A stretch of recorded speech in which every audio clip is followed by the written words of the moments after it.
사회적 혐오와 갈등을 넘어 상생으로. 자, 여러분 안녕하십니까? 2021 경기도 민주시민교육 강연회 진행을 맡은 서경석입니다. 자, 오늘 행사는 경기도가 주최하고 경기도 평생교육진흥원이 주관하고 경기도 시장군수협의회에서 후원하는 행사입니다. 경기도민 여러분이 민주주의 사회 구성원으로서 일상생활에서 민주주의를 실현하는 데 필요한 자질과 역량을 기르시는 데 좀 도움이 되실 수 있도록 유익한 이야기로 구성이 된 비대면 강연회가 진행이 됩니다. 소셜방송 경기도청 그리고 평생교육 1번과 유튜브 채널을 통해서 실시간으로 생중계 진행이 되고요. 지금 잘 나가고 있죠? 예. 요즘 유튜브 워낙 많이들 하시니까 저도 서경석 TV를 운영 중입니다. 많은 관심 부탁드리고 그리고 화상회의 줌을 통해서도 온라인 관람 참여가 가능하다는 점 안내를 드리겠습니다. 자, 그러면 오늘 상당히 많은 분, 방금 그 소개 화면을 보셨지만 훌륭한 분들이 많이 대기하고 계시기 때문에 제 이야기는 최소화하면서 밀도 있는 진행을 해드릴 것을 약속드리면서 지금부터 2021 경기도 민주시민교육 강연회 시작하도록 하겠습니다. 간단하게 아까 화면으로 만나보셨지만 예, 안녕하세요. 네, 화상회의 좀 통해서도 지금 참여하고 계시고 유튜브 실시간 채팅으로도 인사를 주고 계십니다. 네, KJ님 반갑고요. 강사분들을 다시 한번 좀 간략하게 소개해 올립니다. 첫 번째 강사 사회학자로 활동 중이신 분이죠. 오찬호 작가께서 준비하고 계시고 미얀마 민주주의 네트워크 대표직 맡고 계신 정범례 대표 계십니다. 그리고 지식생태학자로 활동 중이신 한양대학교의 유영만 교수도 참여하셨고 사회운동음악가로 활동 중이신 가수 하림 씨, 저도 개인적으로 아주 오늘 오랜만에 대기실에서 만났는데 참 반가웠고요. 그리고 한국외국어대학교 미디어 커뮤니케이션 학부의 김민정 교수까지 이렇게 총 5분이 오늘 아주 밀도 있는 강연 준비해서 지금 대기하고 계십니다. 기대해 주셔도 될 거라고 믿고요. 자, 지금 중간중간 저렇게 댓글로 유튜브 댓글로 소통해 주시면 제가 시간이 허락하는 한 소개해 올립니다. 박SK님, 박선경님 반갑고요. 이모누님도 어서 오십시오. 그리고 화상회의 줌을 통해서 참여하시는 분도 반갑습니다. 네, 참 요즘 세상에 가장 최적화된 행사 형식이죠. 오늘 이렇게 나중에 빨리 좀 종식이 돼서 직접 만나 뵙고 대면 강연회 할 날을 기다려 보면서 본격적으로 이제 강연회를 시작하도록 하겠습니다. 자, 다시 한번 말씀드립니다. 강사분께 직접 질문하실 수 있고요. 나중에 소통 시간이 있습니다. 한 분당 15분의 강연 그리고 5분 정도의 소통 시간이 있기 때문에 중간중간에 댓글과 여러 가지 방식으로 저희에게 소통을 청해 주시기 바랍니다. 자, 그러면 오늘 강연의 첫 번째 강사님을 소개하겠습니다. 아까 살짝 봤는데 영화 배우 느낌의 어떤 이미지를 가지신 분, 차별이 아니라고 여기는 사람들이 많아진 시대에 많은 이들이 정의와 공정의 이름으로 누군가를 혐오한다라는 주제로 우리 사회학자 오찬호 작가님의 강연을 청해 보도록 하겠습니다. 일상 속 차별과 혐오의 씨앗들 시작합니다.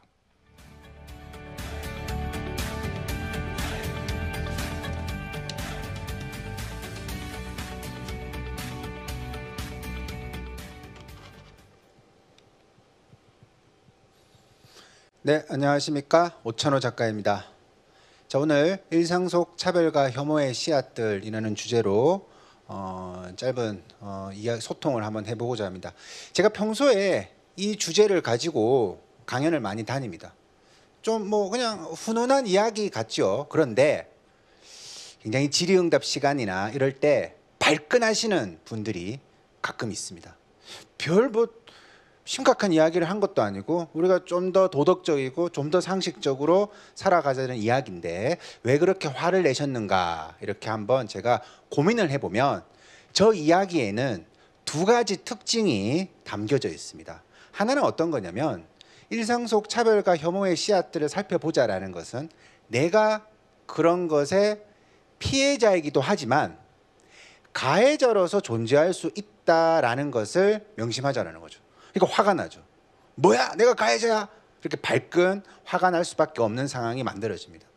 또 저 주제는 어떤 내용을 담고 있냐면 내가 평소에 전혀 차별과 혐오하려고 하지 않고 좋은 뜻으로 그냥 좋은 덕담 좀 남겨준 것이고 조언을 한 건데 그걸 보고 누군가는 그게 차별과 혐오로 이어질 수 있다라는 식으로 이야기를 하기 때문에 누군가는 굉장히 그런 내용이 불편하다라는 것이죠. 오늘 우리가 이 불편함에 대해서 조금 깊이 있게 이해하는 그런 시간이 되면 좋을 것 같습니다. 자, 아까 제가 말씀드렸던 우리가 차별과 혐오의 피해자이지만 가해자일 수 있다. 그리고 평소에 내가 대수롭지 않게 굉장히 좋은 의도로 이야기를 했는데 그게 왜 문제냐? 바로 다음 사례에서 제가 좀 부연 설명이 가능할 것 같습니다. 그러니까 제가 쓴 책, 제가 중학생용으로 쓴 책 제목인데 이 제목부터가 굉장히 이제 논란거리죠. 1등에게 박수 치는 게 왜 놀랄 일일까라는 제목입니다. 이게 어떤 거냐면, 그러니까 우리가 뭐 시험을 치고 이렇게 살아가는 거 주변에 많이 있습니다. 그런데 1등을 이렇게 세워서 공적인 자리에서 어떤 칭찬, 어떤 보상을 아주 선명하게 하는 것, 그런 방법들은 어떤 사회에서는 굉장히 금기시 되기도 합니다. 굉장히 비교육적이고 오히려 야 어떻게 학교에서 1등 이렇게 세워놓고 나머지 보고 박수치게 하는 거야? 그럼 나머지는 뭐야 도대체? 이렇게 반론을 던질 수가 있기 때문에 1등은 존재하지만 1등에게 칭찬을 한다든가 1등을 지나치게 부각시키는 것에서 그거를 경계하는 거죠. 왜 그럴까요? 왜 그럴까요? 우리나라는 1등을 칭찬 안 하면 아유 좀 인정이 없다. 오히려 이런 식으로 이야기를 합니다. 근데 왜 다른 어떤 사회에서는 그것을 경계하냐면 반드시 1등을 지나치게 칭찬하는 사회에서는 1등이 아닌 자를 혐오하는 어떤 연결이 발견되기 때문이라는 거죠. 그러니까 시험은 뭐 어떤 이유에서 존재할 수 있습니다.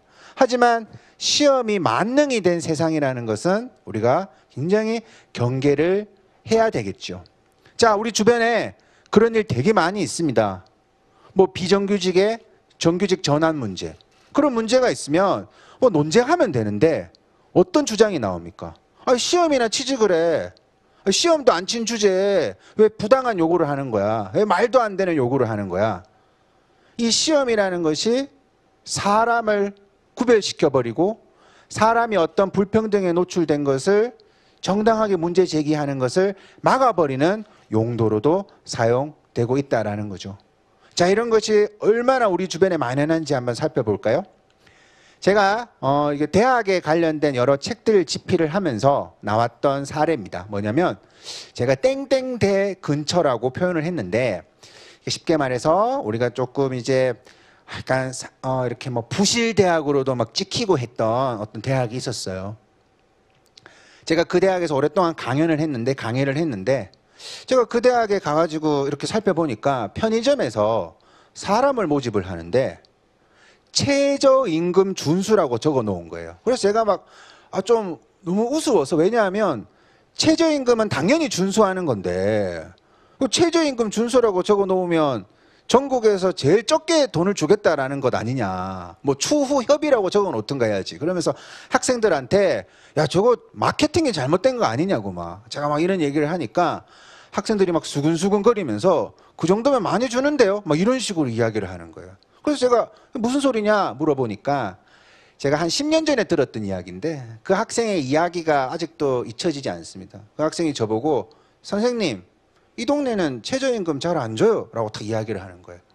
그래서 제가 너무 놀라서 전국의 여러 학교를 조사를 했습니다. 그러니까 우리가 흔히 말하는 뭐 명문대, 이름이 잘 알려진 뭐 공부 잘한다는 그런 대학 주변의 상권과 그렇지 않은 곳의 상권을 조사를 해보니까 최저임금을 지키지 않는 비율이 흔히 공부를 잘한다라는 대학이 아닌 곳에서 훨씬 더 높게 나왔다라는 것을 제가 이제 조사를 하게 되었습니다. 왜 이런 일이 발생을 하냐면 최저임금을 주지 않아도 아유 뭐 내가 공부도 못하는데요, 이런 걸 그냥 이해하고 살아야죠. 아유 뭐 제가 뭐 공부도 못하는데 뭐 이런 거 문제 제기하면 됩니까? 그 역사가 이미 수십 년 동안 이어져 왔던 거죠. 그래서 그 학교 근처에서 어떤 학생이 최저임금을 달라고 요구를 하면, 야 너희들 이런 대학 다니면서 그런 거 요구하면 사회생활 못한다는 소리를 들어. 그런 식의 어떤 분위기가 오랫동안 형성되어 왔었던 것입니다. 여러분들, 차별과 혐오가 왜 문제냐면요, 차별과 혐오가 너무 심해지잖아요. 맞잖아요. 최저임금은 누구나 누려야 될 권리인데 어떤 상황에서 야 너희들 성실하게라도 살아야지 라고 말을 하면서 최저임금을 주지 않습니다. 차별과 혐오가 심해지면 막 분노해야 되지만 실제 분노할 수 없습니다. 그 차별과 혐오를 피해서 노련하게 살아남아야 하는 사람들이 많아지는 거죠. 최저임금을 주지 않는 사람에게 화를 내는 게 아니라 머리를 긁적거리면서 아이고 뭐 저는 이 정도도 괜찮습니다. 그러면 그쪽에서 야 너 좀 사회생활 잘한다. 그렇게 인정을 받는 것을 자신의 어떤 그릇이라고 생각하게 된다라는 거죠. 즉 차별과 혐오가 심해지면 차별과 혐오를 당하는 사람이 그것에 뭔가 노련하게 적응하려고 하기 때문에 결국 그 사회에는 차별과 혐오가 눈에 보이지 않는 것입니다. 열심히만 하면 되는데 이런 말들만 부유하는 것이죠. 우리 주변에는 차별과 혐오에 노련하게 살아남으려고 하는 사람들이 많기 때문에 차별과 혐오가 대수롭지 않게 여겨지는 경우가 많이 있습니다. 그 힘이 얼마나 강하면 미셸 오바마는 백악관에 있었던 사람이죠. 8년 동안 백악관에 있었지만 원래 자신의 헤어스타일로 정치 활동을 하지 못했습니다. 흑인의 정체성을 보여줄 수 있는 어떤 것들을 감춰야지만 이게 쉽게 말해서 욕을 덜 먹는 거예요. 자, 흑인의 어떤 정체성을 보여주는 흑인의 머리 스타일이 있습니다. 누가 그걸 가지고 야 머리가 그게 뭐냐 이렇게 얘기를 했을 때 그게 바로 백인 중심주의 사회의 차별이다 라고 말을 해야 되지만 논리적으로는 실제 약자들은 그렇게 맞서는 것보다 내가 노련하게 머리를 풀어서 누가 보더라도 욕먹지 않는 머리를 하고 살아야 되겠다라고 생각할 수밖에 없다라는 거죠. 백악관에서도 그런 압박을 받고 살아갑니다. 그러니까 이 사회에 존재하는 수많은 약자들은 뭔가 내가 좀 더 욕을 먹지 않을 행동을 미리미리 다 하고 있기 때문에 그 사회에는 마치 차별이 없는 것처럼 착각하는 그런 일들이 벌어지는 거죠. 이 노련하게 살아남기가 얼마나 우리 사회를 지배하고 있는지 제가 또 다른 사례를 통해서 말씀드려 보도록 하겠습니다. 제가 여러 책을 쓸 때 뭐 이렇게 취재를 한 내용입니다. 장애인 누군가가 있었어요. 근데 그분이 회사에서 동료들이 가장 선한 직장 동료로 늘 꼽히는 거예요. 사람이 너무 착한 거예요. 근데 정말 선한 사람일까? 아니라는 거죠. 어떤 일이 벌어졌냐면 뭐 선한 게 나쁘다라는 게 아니라 다른 동료들보다 더 착할 수밖에 없었던 상황이 존재했습니다. 아까 비슷하죠? 최저임금을 내가 그냥 참아야 되는 거, 최저임금을 주지 않더라도 내가 참아야 되는 성실한 사람이 되어야 했던 사람처럼 이 장애인에게 어떤 일이 있었냐면 자 회사에 채용을 해서 들어갔어요. 그런데 주변에서 어떻게 말을 하냐면 그거 이번에 우리가 특별히 채용한 거다. 계속 그런 이야기를 하는 거예요. 원래 T1은 장애인 아니야. 사회 배려 어쩌고 저쩌고로 특별히 뽑은 거야. 아니 그냥 채용을 해서 열심히 일하고 월급 받는 게 노동자의 삶인데 나를 선발해 주심에 늘 뭔가 감사를 해야 되는 어떤 압박감을 받고 살아갑니다. 자 그런데 그 회사에 화장실이 장애인 화장실이 없었어요. 그래서 뭔가 문제 제기를 해가지고 장애인 화장실이 그 층에 만들어집니다. 그러면 원래 있었던 화장실이 어떻게 보면 공간이 조금 달라지겠죠. 공간이 조금 달라집니다. 그러니까 어떤 일이 발생하냐면 화장실을 가는 동료가 자꾸 뭔가 옛날에는 그냥 쉽게 갔다 왔는데 요즘은 화장실이 좀 붐벼서 다른 층으로 가야 돼. 누군가가 화장실을 당연히 가는 건데 이 장애인은 자신이 화장실을 갈 수 있는 것이 굉장한 동료의 희생을 전제해서 이루어졌다라는 어떤 압박감을 계속 받는 거죠. 그러니까 착한 거예요. 회사가 나를 위해서 이렇게 해주니까 회사원으로서 정당하게 문제 제기를 해야 되는 것들을 다 참는 겁니다. 이거 장애인 차별 아닙니까? 이거 장애인 혐오 아닙니까? 그런 말을 해야 되는데 그래 내가 여기 회사 다니고 화장실도 저렇게 공사까지 해가지고 바뀌어졌는데 내가 이렇게 뭔가 막 요구를 하면 안 돼. 그렇게 선해질 수밖에 없었다라는 것이죠. 그러면 일상 속의 차별과 혐오가 잘 보이지 않습니다. 왜? 그걸 겪는 사람이 그것을 문제 제기하는 것을 두려워하기 때문이죠. 아마 이런 배경에서 최근에 이런 이슈가 터진 것 같습니다. 아파트에 장애인 전용 주차칸에 뭐 이렇게 비장애인이 주차를 해서 신고를 하고 그래서 그게 뭐 벌금을 내게 되니까 어떤 사람이 뭐 장애인 씨 그러면서 네가 특권이냐 이런 식의 항의하는 A4지를 붙였어요. 이 문장에 있었던 뭐 제일 중요한 문장은 장애인은 특권이 아니라 일반인이 배려하는 겁니다라는 문장을 쓰는 거죠. 그러니까 이게 우리가 일상에서 사회적 약자들 차별에 노출된 사람을 어떤 식으로 바라보느냐. 그러니까 뭐 동정적으로는 바라보지만 실제 그러한 분들의 환경이 달라지는 것에 대해서는 굉장히 뭔가 본인의 삶이 침해당한다. 내 자유가 억압당한다라는 착각들을 가지고 있다라는 것이죠. 실제 이런 일들은 굉장히 많이 있습니다. 뭐 겸손하게 항의하지 않았다고 막 폭력을 행사하고 그런 일들이 우리 주변에 존재하는 이유인 것입니다. 제가 차별과 혐오에 대해서 현장을 많이 취재를 했습니다.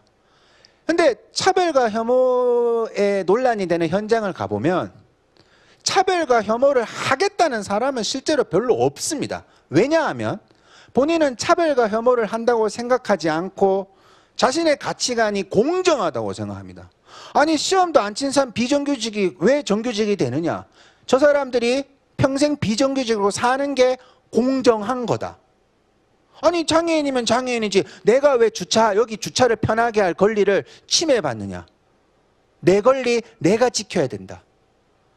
본인의 어떤 차별과 혐오가 공격적으로 이루어질 수 있는 이유는 본인이 생각하는 것이 굉장히 선한 행동이라고 착각하고 있기 때문이죠.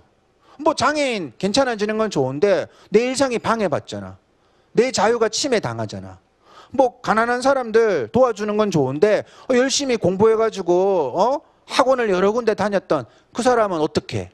이런 식으로 아주 아름다운 단어를 동원해서 차별과 혐오를 덮어버린다라는 것이죠. 여러분들 우리 민주주의의 핵심 가치라는 것에 이 자유와 공정은 빠지지 않습니다. 그런데 지금 우리 사회에서는 이 자유와 공정의 가치를 불평등을 옹호하고 차별과 혐오를 인정하는 도구로 사용하고 있는 것은 아닌지 우리는 그렇게 일상 속에 나도 모르게 자유와 공정의 말을 잘못 사용하면서 누군가가 노련하게 살아남기를 바라고 있는 것은 아닌지 함께 고민해 주셨으면 좋겠습니다. 이상으로 강연을 마치겠습니다. 자, 오찬호 작가님에게 박수를 좀 부탁드립니다. 네. 박수 소리가 안 들리니까 좀 서운하진 않으십니까? 예. 그렇습니다. 예. 지금 다들 댁에서 또 유튜브를 보시면서 박수를 치고 이 짧은 시간에 참 그렇게 명강연을 해주시네요. 감사합니다. 네, 고맙습니다. 진행자 입장에서는 사실 첫 번째 강사가 시간을 많이 끌면 이 참 진행이 쉽지 않거든요. 정말 고맙습니다. 정확하게 시간을 지켜주셨고 이 가장 기억에 남는 말씀이 이 차별을 하는 사람이든 차별을 당하는 사람이든 모르는 사이에 그것이 진행된다. 네, 아마 우리 주의 깊게 들으셨던 분들도 저하고 비슷한 생각을 많이 하셨을 것 같은데 저도 참 되돌아보게 되거든요. 혹시 비슷한 생각 가지신 분이 계실까요? 우리 줌으로 지금 열심히 참여하고 계신 분들 중에 김남희님이신 것 같은데요. 자, 마이크를 한번 드려보겠습니다. 자기소개부터 부탁드려요. 안녕하세요. 저는 수원에 살고 있는 회사원 김남이라고 합니다. 반갑습니다. 자, 강연 들으시고 좀 느끼신 점 한번 짧게 좀 부탁드려요. 네, 저도 그 차별을 차별이라 여기지 않는다 이 문장에서 많은 공감을 했습니다.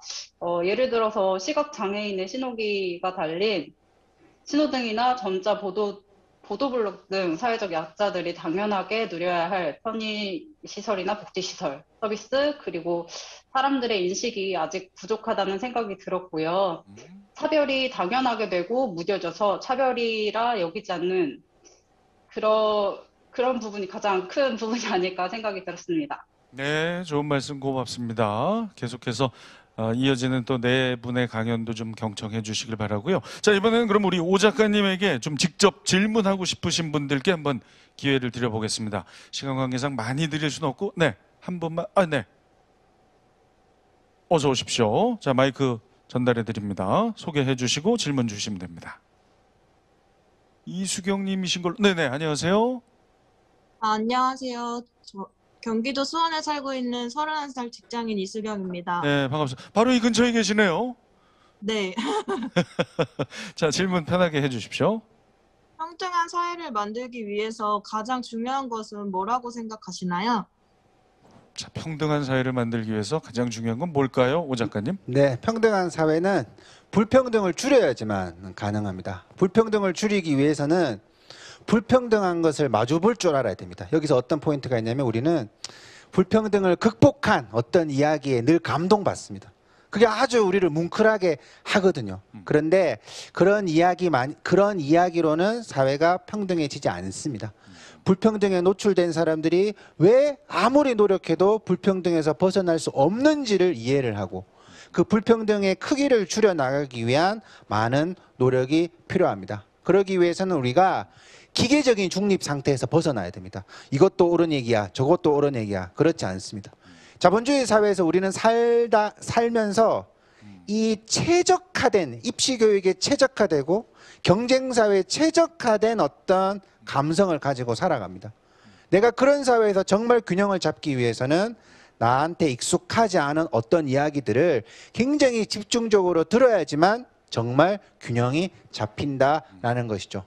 줄타기를 하는 사람이 몸이 한쪽으로 기울어지면 기울어진 반대편으로 부채질을 정말 열심히 해야지 우리가 살아남을 수 있을 겁니다.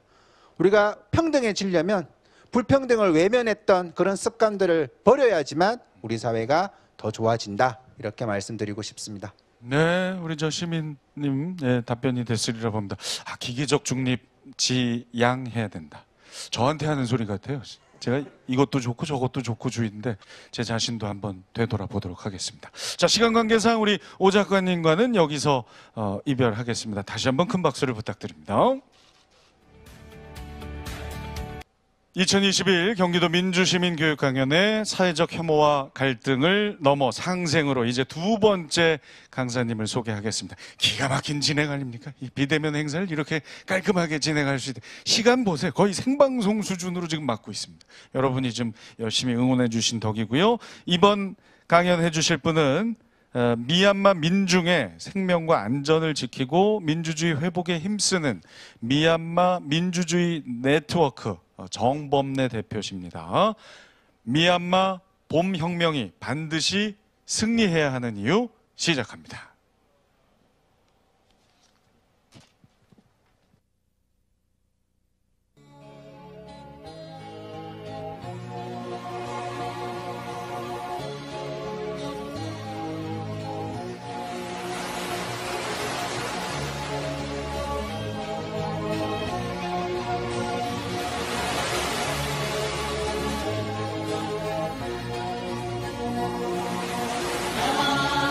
Jai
봄이 온 줄 알았는데 미얀마의 봄은 아직 오지 않았네. 총칼을 든 자들이 거리마다 바리케이드를 치고 우리 앞을 막고 있네. 가차 없이 휘두르는 진압봉에 맞고 고무탄을 맞고 머리에 총을 맞고 쓰러지는 시위대. 폴리오가 전한 총격과 피로 물든 거리. 그러나 역사는 앞으로 전진하고 살아 숨쉬는 법. 짓밟힌 풀잎이 다시 일어나죠. 우리는 일어나 앞으로 나아가.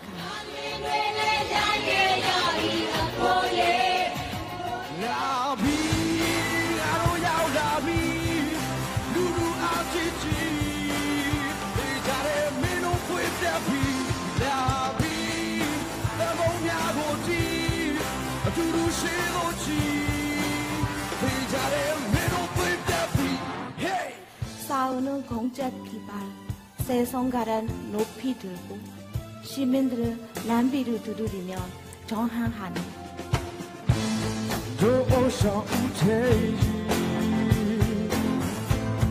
야지하면 너만 잡으지 저것만 내 편이 지내도 뜻하고 마비 가슴이 야비 까먹나고 지 아주 최고지 단들고 메노자에라 라비 야로야 라비 루루 아지지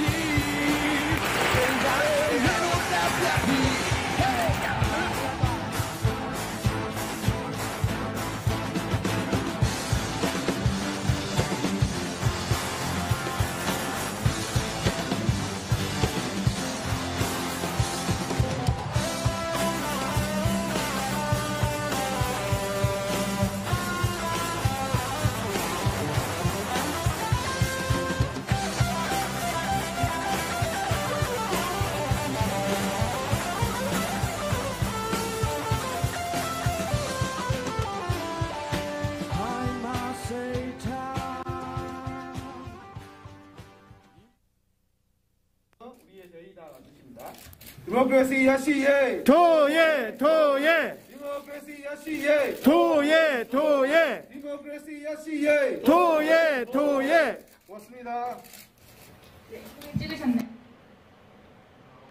안녕하십니까.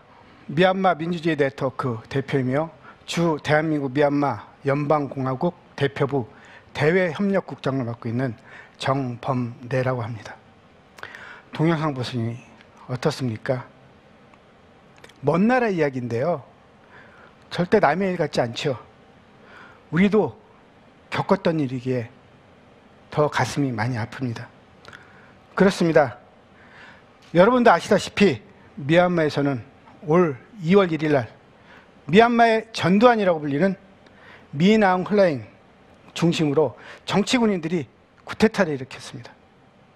오늘로써 벌써 226일째입니다. 현재 사망 1,100명, 이 사망자 중에서 10%인 100여 명은 15세 이하 아이들입니다.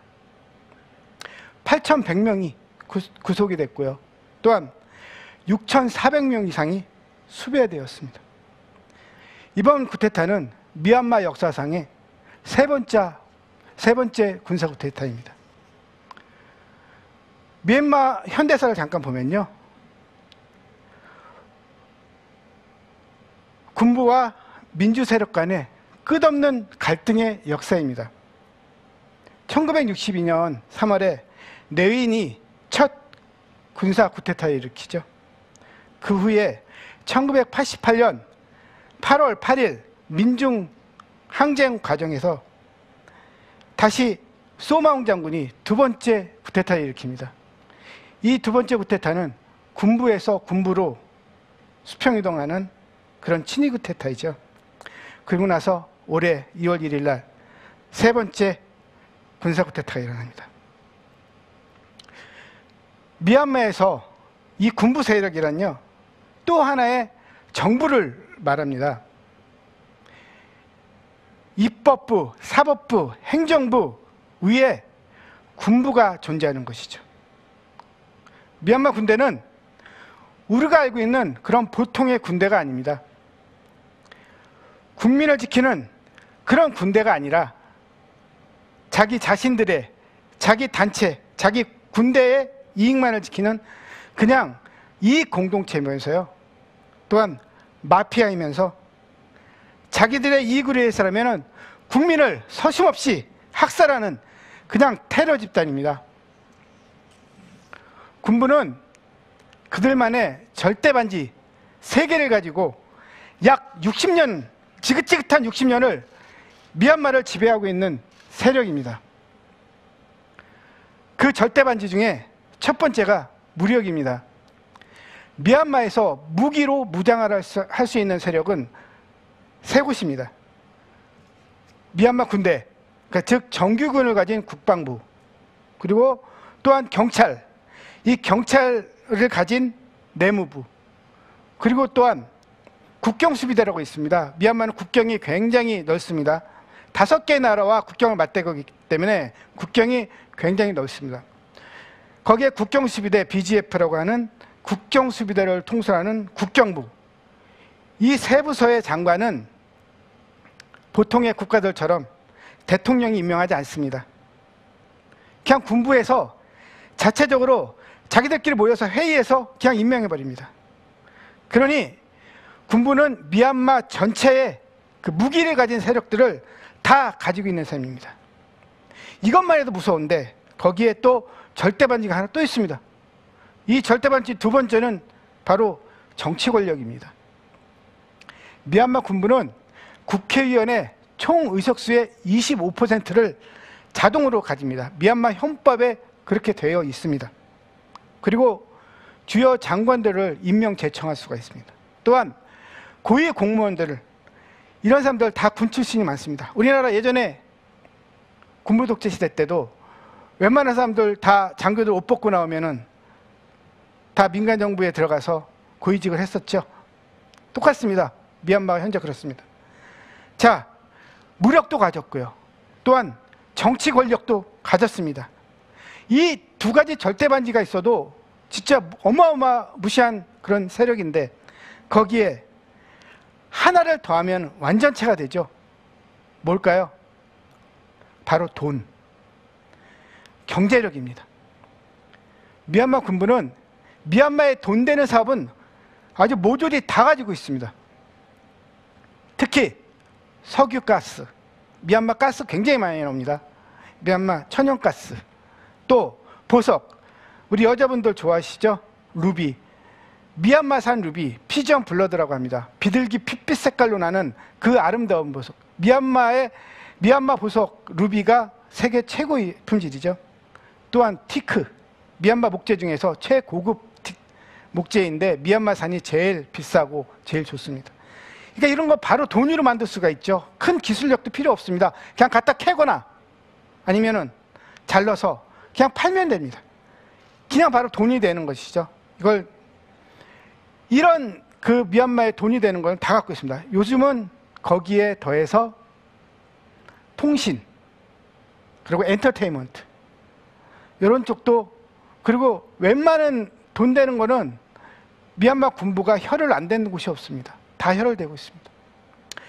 자, 무력에, 그리고 권력에, 거기에 경제력까지, 이 다 가진 미얀마 군부는 그냥 그야말로 그냥 전지전능한 신입니다.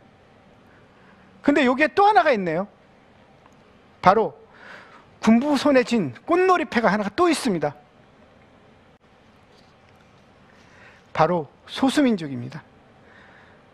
이 소수민족이 바로 군부의 요술봉이죠. 꽃놀이패입니다. 한국에 북한이 있다면요, 미얀마에는 소수민족이 있습니다. 한국에서는 군부 독재 시대 때 정권의 위기 또는 정치적 위기 때마다 선거 때 북한을 이용해서 그 위기들을 탈출했습니다. 한 예로 1997년 대선에서 한나라당의 총풍 사태를 기억하실 겁니다. 이해창 후보의 지지율을 높이려고 휴전선에서 북한한테 총 쏴달라고 했죠. 이와 비슷하게 미얀마는 정치적 위기 때, 정권의 위기, 이때 소수민족들의 분쟁을 이용해 왔습니다. 또한 이러한 소수민족이 위협이 되니까는 위협으로서 이렇게 사람들이 받아들이니까는 이 소수민족으로부터 미얀마 연방 국가 이걸 유지하기 위해서, 또한 이런 사회 혼란을 잠재우기 위해서 군부가 집권해야 된다. 이런 집권 정당성의 무기로 이용해 왔죠. 노익리 학살 잘 아시죠? 노익리 학살을 주도한 것은 군부였습니다. 하지만 아웅산 수치 여사를 정치적 공공에 빠뜨렸고요. 또 민주화 세력을 분열시켰고요.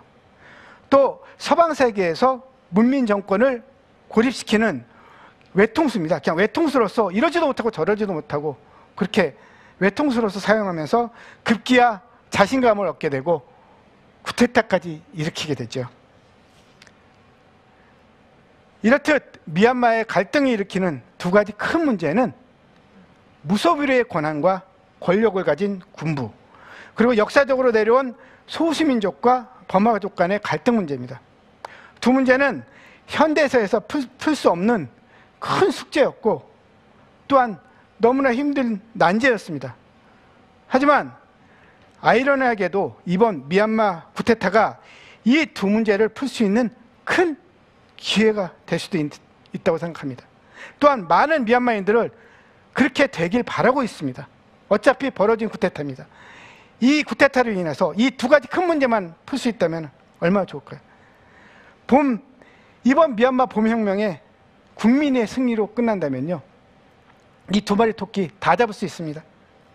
봄혁명에 성공하고 민주주의로 회복하여 이 지긋지긋한, 정말 지긋지긋했던 이 59년간의 미얀마 군부 적폐를 끝장낸다면 군부가 국민의 군대로 거듭날 기회가 되죠.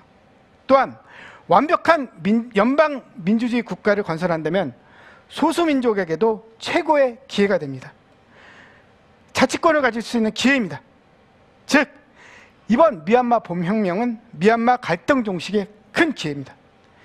미얀마의 민주주의 혁명, 이 봄혁명이 성공할 수 있도록 많은 지지와 힘찬 응원 부탁드립니다. 미얀마 봄혁명은 반드시 승리합니다. 이해도봉 아웅야미 강의 마치겠습니다. 감사합니다.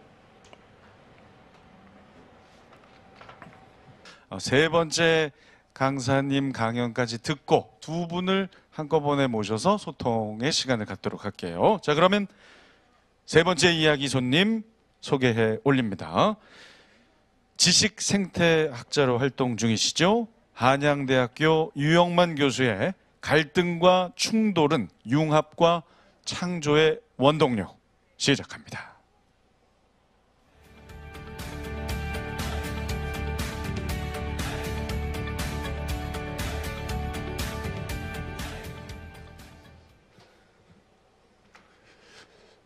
네, 안녕하세요. 한양대학교 유영만 교수입니다. 여러분 반갑습니다. 네, 오늘 큰 주제가 사회적 혐오 갈등인데 저는 이제 그런 쪽 분야의 전문적인 지식을 갖고 있지는 않고요. 오늘은 저는 그거를 교육이나 학습 쪽에 초점을 맞춰서 앞으로 우리가 평생학습을 어떤 방향으로 하면 이런 사회적 혐오나 갈등들이 해소될 수 있는지, 그래서 제가 제목을 갈등과 충돌은 오히려 융합과 창조의 원동력이다, 이런 이야기를 해볼까 합니다. 그래서 오히려 이런 것들을 우리가 잘만 극복을 한다면 평생학습으로 가는 길들이 더욱더 활짝 열릴 수 있다, 이렇게 생각해 볼 수 있습니다. 자, 오늘 이제 주제가 갈등과 융합을 통해서 우리가 새로운 창조를 하는 건데, 저는 이제 이런 이야기를 한번 이렇게 풀어볼까 합니다. 처음에, 자, 요즘에 우리가 만날 수가 없잖아요. 그래서 언택트 시대라고 하는데, 이럴 때일수록 우리가 사람들과 사람들 사이에 의미의 컨택을 해서 우리가 왜 살아가야 되는지, 이런 시기를 우리가 어떻게 극복해야만 이 위기를 잘 슬기롭게 극복할 수 있는지, 이런 이야기를 같이 시작해볼까 합니다. 자, 왼쪽에 보시면 디지털 시대가 돼가지고 속도, 효율, 그 다음에 엄청나게 빠른 접속을 이루어지면서 김치를 이렇게 숙성 재배하지 않고 겉절이처럼 이렇게 속성 재배하고, 그 다음에 불편하고 이런 것들을 기계한테 다 맡기고 사람들은 편리하게 생활하고 있습니다. 그런데 사실은 오래전에 이런 것들이, 예전에는 속도보다는 매 순간 우리가 삶에서 느끼는 행복감이나 충만감, 이런 것들을 느낄 수 있잖아요. 그리고 효율은 높아졌지만 효과는 별로 없어졌고, 그리고 접속을 하고 있지만 접촉은 잘 안 되잖아요. 그래서 우리 사모님들도 한 3시간 전화한 다음에 중요한 건 만나서 얘기하자고 하잖아요. 그래서 접촉이 없어지고 있고, 그 다음에 말씀드렸듯이 속성보다는 속성, 그 다음에 이제 불편하고 힘들고 이런 것들을 다 기계한테 맡기잖아요. 사실은 저 오른쪽에 있는 아날로그 사회에서 우리가 해야 될 것들이 디지털로 되면서 저쪽으로 다 바뀌었어요. 그래서 왼쪽에 있는 게 원심력이라고 하면 오른쪽에 있는 게 구심력이라고 볼 수 있어요. 그러면 구심력보다 원심력이 더욱더 가속화되고 세워지면은 이 줄이 끊어져서 어디로 날아갈지 모르거든요. 그래서 저는 오늘 이런 사회가 될수록 우리는 자꾸 갈등이 일어나고 서로가 서로를 헐뜯고 이런 혐오가 일어난다고 생각해요. 그래서 저런 것들이 일종의 물과 기름이라고 하면 그냥은 안 섞이니까 계면 활성제를 섞어가지고 자꾸 뒤섞고 이렇게 해야 됩니다. 그래서 오래전에 우리 이어령 박사님도 디지로그라는 책을 썼잖아요. 저는 저 책보다 무려 10년 더 먼저 아나디지라는 책을 썼어요. 그래서 아날로그라는 펀더멘탈, 파운데이션이 없이 저는 디지털의 꽃이 절대로 필 수 없다고 생각해요. 그래서 왼쪽과 오른쪽이 절묘하게 융합을 잘한다면 우리 사회가 좀 더 행복한 사회가 되지 않을까, 이런 생각을 서두에 한번 생각해 봤습니다. 자, 그리고 한때 우리가 통섭형 인재 이런 말 많이 유행하지 않았습니까? 그런데 저는 그런 통섭보다 한자를 살짝 바꾸면 서로 소통할 통자에다가 물 건널 섭자거든요. 그러니까 뭔가 하나로 학문적인 통일을 이루기보다는 우리가 저마다 갖고 있는 다양한 생각들을 서로 물을 건너면서 소통하면서 섭렵을 하는 거예요. 그런데 놀랍게도 저 섭자를 보시면요, 왼쪽에 손 숫자가 있고 귀가 3개가 있어요. 그러니까 다른 사람들의 이야기를 귀를 대고 이렇게 한 3번 정도 잘 들어보면서 손으로 이렇게 어루만져야 이게 세상이 섭렵이 되고, 그래서 제가 이렇게 써놨잖아요. 가까이 하지 않으면 잘 들리지 않는 우리 소외된 사람들의 그냥 목소리, 평상시에는 그냥 지나쳤지만 잘 관심을 갖고 들어보면 거기에 엄청난 삶의 묘미들이 숨어있는 이런 것들이 바로 은폐되고 억압되면서 우리 사회가 점점 혐오와 갈등이 심해진다고 생각해요. 그래서 오히려 저 섭자를 잘 우리가 살린다면, 우리가 경청할 때 이 청자도 여러분 여러 번 들어보셨지 않습니까? 귀를 잘 기울여서 마음을 한 군데 집중하면 우리가 왕이 된다는 거잖아요. 그래서 이 사회에 정말 리더들이 갖춰야 될 최고의 덕목은 저는 L자가 리슨이라고 생각해요. 그래서 다른 사람들의 이야기를 귀담아서 잘 들어주는 거예요. 그래서 제가 언어 유희 이런 말을 하거든요. 귀를 기울여야 귀하게 대접받을 수 있다. 그러니까 우리 모두가 다 귀하게 대접받으려면 다른 사람들, 특히 소외된 사람들의 목소리를 잘 귀담아서 들어봐야 된다고 저는 생각을 합니다. 자, 그리고 정현종 선생님의 여러분 섬이라는 시 아시죠? 사람들 사이에 섬이 있다. 그 섬에 가고 싶다. 근데 이 시를 박덕규 시인이 사이라는 시로 패러디했거든요. 이렇게 패러디했어요. 사람들 사이에 사이가 있었다. 그 사이에 있고 싶었다. 양편에서 돌이 날아왔다. 그러니까 섬과 섬 사이에 정말 아름다운 꽃들이 피어야 되는데 서로 편을 짜고 돌멩이를 던지면서 이 섬이 이제 더 이상 갈 수 없는 이런 위험한 섬이 됐다는 거죠. 자, 그래서 이 사람이 인간이잖아요. 사람과 사람 사이 간이 만들어지잖아요. 그러니까 인간은 누가 만드는 거냐면 시간이 만들고요. 그 다음에 공간이 만들고, 그 시간과 공간 속에서 어떤 인간이 어떤 시간을 누구와 함께 보내는지에 따라서 우리의 삶은 혁명적으로 달라질 수 있다고 생각해요. 저는 오늘 여기 경기도 평생교육원에서 운영하고 있는 여기에 와서 공간에서 여러분들과 같이 시간을 보내면서 제 생각이 또 남달라지거든요. 그런데 문제는 뭐냐면 이 모든 것들은 하나의 독립적인 개체가 만들어내는 목소리가 아니라 그 사람과 사람 사이, 시간과 시간, 공간과 공간 사이에서 만드는데, 이 사이를 서로 존중하지 않고 서로 침범했을 경우에 이게 저는 사회적 혐오가 일어날 수 있는 출발점이 된다고 생각해요. 자, 그래서 저는 제가 생각하는 사이는 뭔가 새롭게 창조할 수 있는 그 창조의 텃밭이라고 생각하고, 그리고 여기서 희망을 읽어내고, 그리고 여기서 가능성을 읽어내고, 그 다음에 또 뭔가 새롭게 싹이 틀 수 있는 길목이 될 수 있고, 그리고 여기가 경계와 경계를 넘나드는 그 사이에서 접경지대에서 새로운 융합이 일어나고, 그리고 여기서 하모니가 일어나고, 그러니까 이 사이가 좋아야 우리가 좋은 사이가 되는데, 이 사이에 존재하는 차이를 서로 존중해 주지 않으니까 우리의 혐오와 갈등이 심각해지고 있다고 저는 이렇게 생각합니다. 자, 그래서 제가 이제 이 사이라는 것을 존중해 주고 그 차이가 존중됐을 때 우리가 좋은 사이가 되잖아요. 그런데 제가 한번 이걸 제 경험에 비춰서 한번 말씀을 드려보면, 제가 예전에 2007년도에 한번 사고가 났었어요. 그래서 제가 잠깐 졸다가 중앙 분리대를 들이받고 제 차가 폐차되는 대형 사고가 났었거든요. 그래서 갈비뼈가 부러졌었어요. 그래서 갈비뼈가 부러지니까 갈비뼈 전문 의사가 와서 흉부외과 의사가 와서 저분이 갈비뼈만 보고 가시더라고요. 그래서 팔뼈 좀 봐달라고 그랬더니 또 팔뼈는 자기 뼈가 아니라고, 전공한 뼈가. 그래서 그건 또 정형외과 의사가 보시고, 목뼈 좀 봐달라고 그랬더니 그건 또 신경외과 의사가 보시고. 근데 이 각자 맡은 전공의 뼈를 최선을 다해서 보고 가지만 제가 또 어디가 아프냐면 참 놀랍게도 팔뼈하고 저 갈비뼈, 발기뼈하고 목뼈 이 사이뼈가 아파 죽겠는데 이 사이뼈를 전공한 의사가 병원에 없어요. 그래서 제가 뼈저린 뼈 아픔을 체험하고 만든 세계 최초의 전문가가 사이 전문가예요. 그래서 이 디페랑스라는 단어는 제가 만든 게 아니고 영어의 디퍼런스, 차이로 설명할 수 없는 놀라운 차이가 계속 발생하니까 차이를 지금 여기서 규정하는 명사로 생각하지 말고 시간 공간을 연기해 놓고 그 차이를 계속 생각해 보자라는 차원에서 프랑스의 철학자 데리다가 만든 거예요. 그래서 저 단어와 호모를 붙여가지고 호모 디페랑스라는 단어를 만들었습니다. 그래서 우리가 정말 융합이 잘 되고 혐오와 갈등이 극복이 되려면 전문가와 전문가 사이에 존재하는 차이를 서로 존중해주는 이런 사이 전문가가 우리 평생교육 차원에서 많이 양성될 때 우리 사회가 보다 행복해지지 않을까 이런 생각을 해봤습니다. 자, 그리고 칸딘스키가요 19세기에는 이거냐 저거냐 양자택일의 시대인데 20세기를 넘어서 지금은 두 가지를 다 선택해야 되는 both A and B의 시대가 왔다는 거예요. 그런데 이게 무슨 이야기냐면 제가 한번 쉽게 예를 들어 볼게요. 저기 여러분이 사과 가게에 가서 사과 서너 개 달라고 그러면 아주머니가 서너 개 주잖아요. 근데 여러분이 미국 가서 애플 3오와 4 플리즈 그러면 아주머니가 화를 내면서 How many do you want? 당신이 원하는 게 몇 개인지 바로 물어보잖아요. 그러니까 서구 사람들의 사고방식은 두 가지 중에서 한 가지를 반드시 선택해야 되는 양자택일의 사고방식에 젖어 있지만 우리는 서너 개 달라고 그러면 세 개인지 네 개인지 구분하지 않고 줘도 기분이 나쁘지 않잖아요.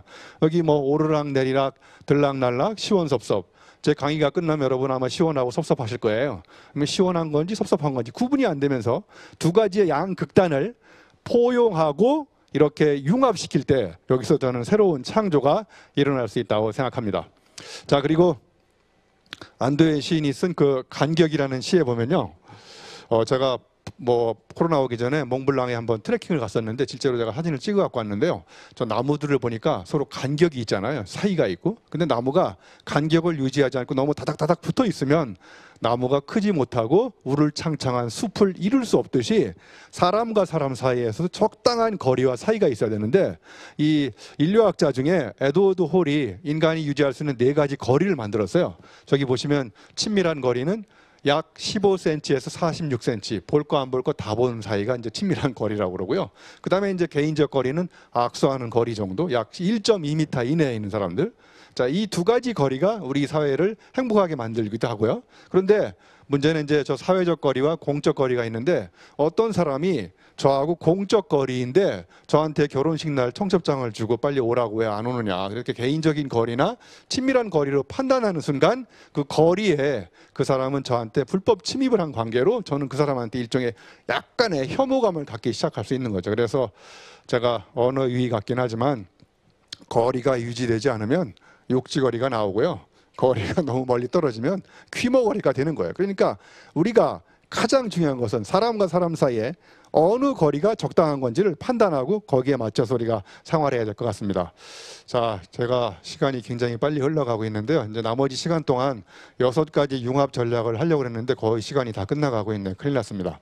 자, 그러면 첫 번째, 이런 사회적 혐오와 갈등을 우리가 극복하려면 이 사회 전문가로서 시공간을 융합해야 되는데 첫 번째는 시간입니다. 여러분 잘 아시지만 이렇게 물리적으로 보내는 시간이 크로노스라고 하면 제가 여기서 보낸 시간이 굉장히 의미 있고 가치 있다 그러면 카이로스입니다. 그래서 어떻게 하면 이 크로노스와 카이로스를 융합할 것인지, 그리고 공간도 제1공간부터 제3공간까지 제가 주목하는 공간은 2공간, 3공간, 언택이나 온택보다는 우리가 직접 이런 시대일수록 바깥으로 나가서 한계와 접촉하는 아웃택의 공간이 전체 공간과 융합될 때 더욱더 창의적인 의미가 살아날 수 있고, 말 그대로 인간도 공감하는 인간, 그 다음에 또 사회적으로 공생하는 인간, 호모 심비오스, 호모 엠파티쿠스가 잘 합쳐지면 결국은 제가 주장하는 사회 전문가 호모 혐오 디페랑스가 되지 않을까.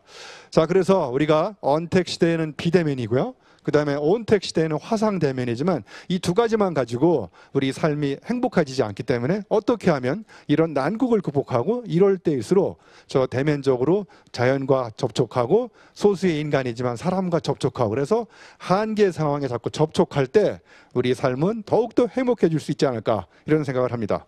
자, 제가 두 번째 주장하는 융합은요. 조금 어려울 수 있지만 행위자 네트워크 융합인데요. 자, 예를 들면 이런 거예요. 이제까지 모든 과학은 사람만 행위자라고 생각했는데 라뚜르라는 학자가 사람만 행위자가 아니고 비인간도 행위자라는 거예요. 예를 들면 제가 차를 운전하고 가는데 스피드 범퍼가 보여요. 그러면 스피드 범퍼를 딱 보는 순간 제가 속도를 늦추잖아요. 그러니까 스피드 범퍼라는 비인간이 저 같은 운전수 인간한테 명령을 내린 거예요. 너 속도를 늦춰라. 그러니까 사람만 사람과 영향을 미치는 것이 아니라 사람과 주변에 있는 모든 비생명체도 사람한테 영향력을 미친다는 거예요. 그래서 이제는 사람만 소중하게 생각할 것이 아니라 사람이 살아가는 데서 영향력을 미치는 모든 비생명체와 어떻게 절묘한 인간관계, 사회적 관계를 만들어 나갈 것인지 그런 것이 하나의 네트워크로 이루어질 때 우리 사회는 보다 더 행복해지지 않을까 이런 생각을 합니다. 자, 그리고 이 세상은 저는 이 행위자는 적극성이거든요. 그리고 행위자한테 영향력을 받는 사람들은 수동성이고 그런데 단적으로 한번 생각해 보면 환자를 진료하는 사람이 의사잖아요. 그럼 의사가 진료할 때 환자가 할 수 있는 건 아무것도 없습니다. 그냥 의사의 진료를 받아서 감당하는 것밖에 없어요. 그러니까 저는 결론적으로 얘기하면 행위자의 적극성도 굉장히 중요하지만 행위자의 적극성에 영향력을 받고 묵묵히 자기 위치에서 감당해내는 사람들. 그래서 모든 담당자는 저는 감당하는 사람이라고 생각해요. 그래서 우리 사회가 더 행복해지려면 감당하는 사람, 즉 수동성이 저는 적극성을 잘 포용할 때 우리 사회가 보다 더 행복해질 수 있지 않을까 이런 생각을 해봤습니다. 자, 그리고 이제 또 융합은요. 우리가 알고 있는 삶에 관한 문제가 해결되는데요. 우리가 몸으로 체험하는 것, 그 다음에 가슴으로 느끼는 것, 하트죠. 그 다음에 이제 머리로 올라가서 헤드에 정리된 것. 그래서 이게 체험과 인간적 만남과 지혜가 합쳐져서 체인지가 된 거예요. 이게 또 다른 말로 얘기하면 아리스토텔레스가 얘기하는 신체적 신뢰성이라고 하는 것이 에토스예요. 그리고 감성적으로 호소력을 주는 게 파토스고 그리고 논리적으로 설명하는 게 로고스인데 어느 순간부터 이 경계가 무너지기 시작했어요. 로고스가 굉장히 강조되고 파토스가 없어지면서 에토스는 거의 절망적인 상태. 이럴 때 우리 사회가 또 피곤해지기 시작한다고 생각합니다. 자, 그리고 이게 또 한번 진선미를 이렇게 융합이 되면 더욱더 아름다운 사회가 되지 않을까 이런 생각을 해봤습니다. 자, 그리고 이제 네 번째 융합은요. 우리가 이제까지 모든 걸 다 의도적으로 계획을 세웠는데 여러분 한번 생각해 보세요. 우리가 살아가면서 계획대로 된 일이 많을까요? 안 된 일이 많을까요? 계획대로 안 풀린 일이 너무 많지 않습니까? 그러니까 앞으로는 우발적으로 발생했을 때 거기에 우리가 임기응변적으로 대응할 것 그리고 100% 미래를 예측할 수 없으니까 어느 정도 확률성을 가지고 우리가 더불어 살아갈 때 즉 이 확률성과 우연성과 그리고 인간의 의도성이 합쳐질 때 우리의 삶은 더욱더 행복해질 수 있지 않을까 이런 생각을 합니다. 자, 그리고 여러분 영화 중에 리스본행 야간 열차에 보면 인생 최고의 감독은 우연이라고 나오잖아요. 그죠? 그러니까 우리가 학습을 일어나는 것도 learning by accident, 사고성으로 우연성으로 발생하는 경우가 더 많지 계획을 세웠는데 철저하게 계획 대비 학습이 그대로 발생하지 않잖아요. 그래서 저는 이 우발성, 창발성이 우리 사회에 굉장히 중요한 변수로 부각시켜야 된다고 생각합니다. 자, 이제 다섯 번째 혐오와 갈등이 융합이 되려면 이 암과 삶과 오름이 융합이 돼야 된다고 생각합니다. 그래서 우리가 알아가면서 쌓는 개념과 그 다음에 우리가 살아가는 삶과 그 다음에 우리가 일하는 재미와 의미 그래서 이 개념과 체험, 지성과 야성 재미와 의미가 융합돼야 되는데 이게 별로 잘 안 되잖아요. 여러분 대학 교수를 지성인이라고 그러지 야성인이라고 그러지 않잖아요. 이 대학 교수님들은 몸을 너무 많이 안 써가지고 머리를 써서요.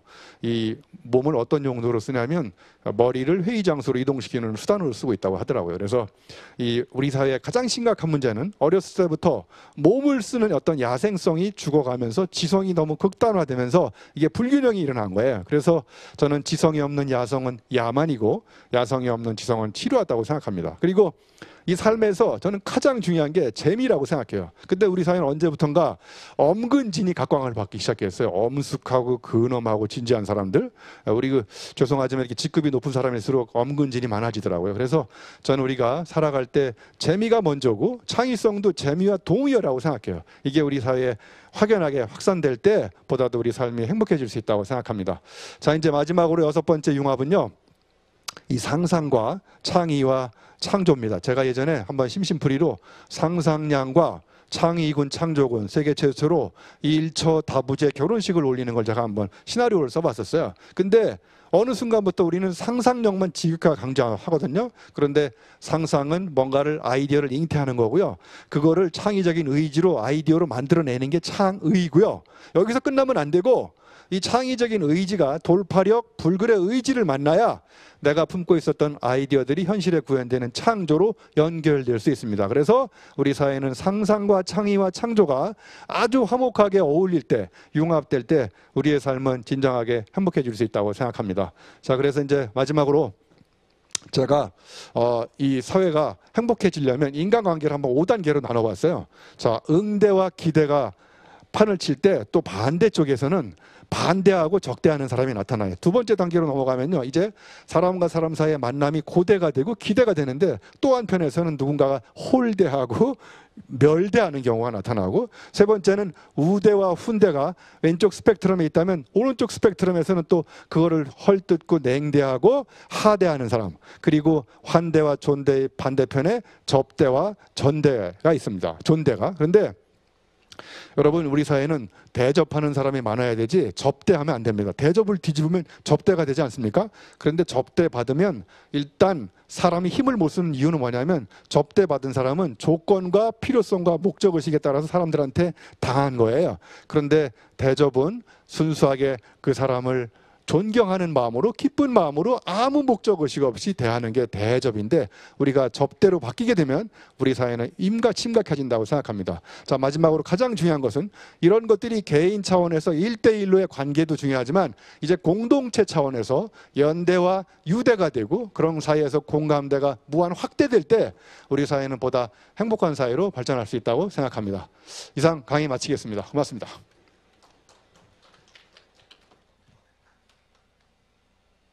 이제 예고해드린 대로 두 분 한꺼번에 소통의 시간을 좀 갖도록 하겠습니다. 일단 유 교수님 강의 잘 들었습니다. 네.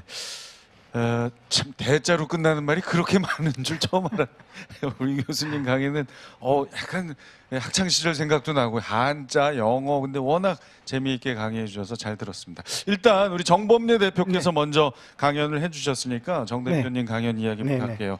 서로는 어떻게 들으셨는지 일단 궁금한데요. 정 대표님 얘기 들었을 때 참 예전 우리와 비슷하다라는 생각을 저는 했는데 유 교수님 어떻게 느끼셨어요?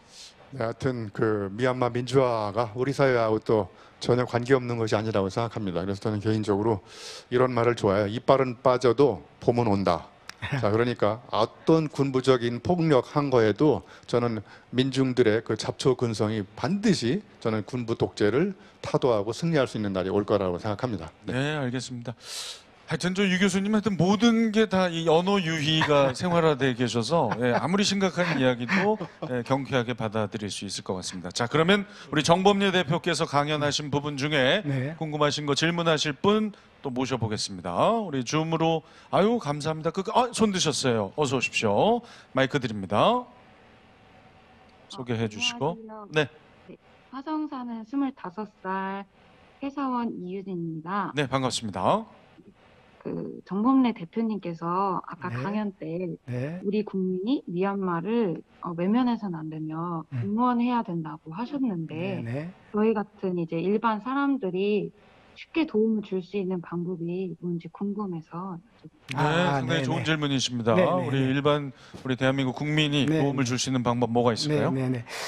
아주 작은 것부터 다 실천을 할 수가 있는데요. 그 도움을 줄 수가 있습니다. 미얀마 사람들은 페이스북을 많이 합니다. 근데 이제 페이스북에 미얀마 사람들이 이렇게 글을 올리고 사진 올리면 그 밑에 응원 댓글 달아주시는 거 되게 간단하죠. 그리고 우리나라에 한 2만 5천 명 정도의 미얀마 분들이 계세요. 미얀마 분들이 계시는데 우리 주변에 보면은 미얀마 분들이 분명히 계십니다. 그리고 2만 5천 명 중에서 경기도에 한 12,000분이 계신데 특히 김포시나 화성시, 시흥시 이런 데 많이 사시고 계시거든요. 근데 미얀마 분들 보시면 많은 위로를 좀 해주시고요. 그리고 또 지금 미얀마의 같이 지금 무장투쟁을 하고 있거든요. 그래서 난민도 많이 생기고 이렇게 그래서 이제 그 난민들을 위해서 모금도 많이 하고 있습니다. 저희 미얀마 민주주의 네트워크에서도 모금을 하고 있는데요. 이런데 이렇게 기부도 좀 해주시고 그러면 저희한테 큰 힘이 될 것 같습니다. 고맙습니다. 네, 감사합니다. 자, 이제 그러면 유영만 교수께서 강연해 주신 내용과 관련된 이야기 또 짧게 나눠볼게요. 뭐 마찬가지로 정범례 대표께서는 유 교수님 강연 중에 어떤 점이 가장 인상 깊으셨는지?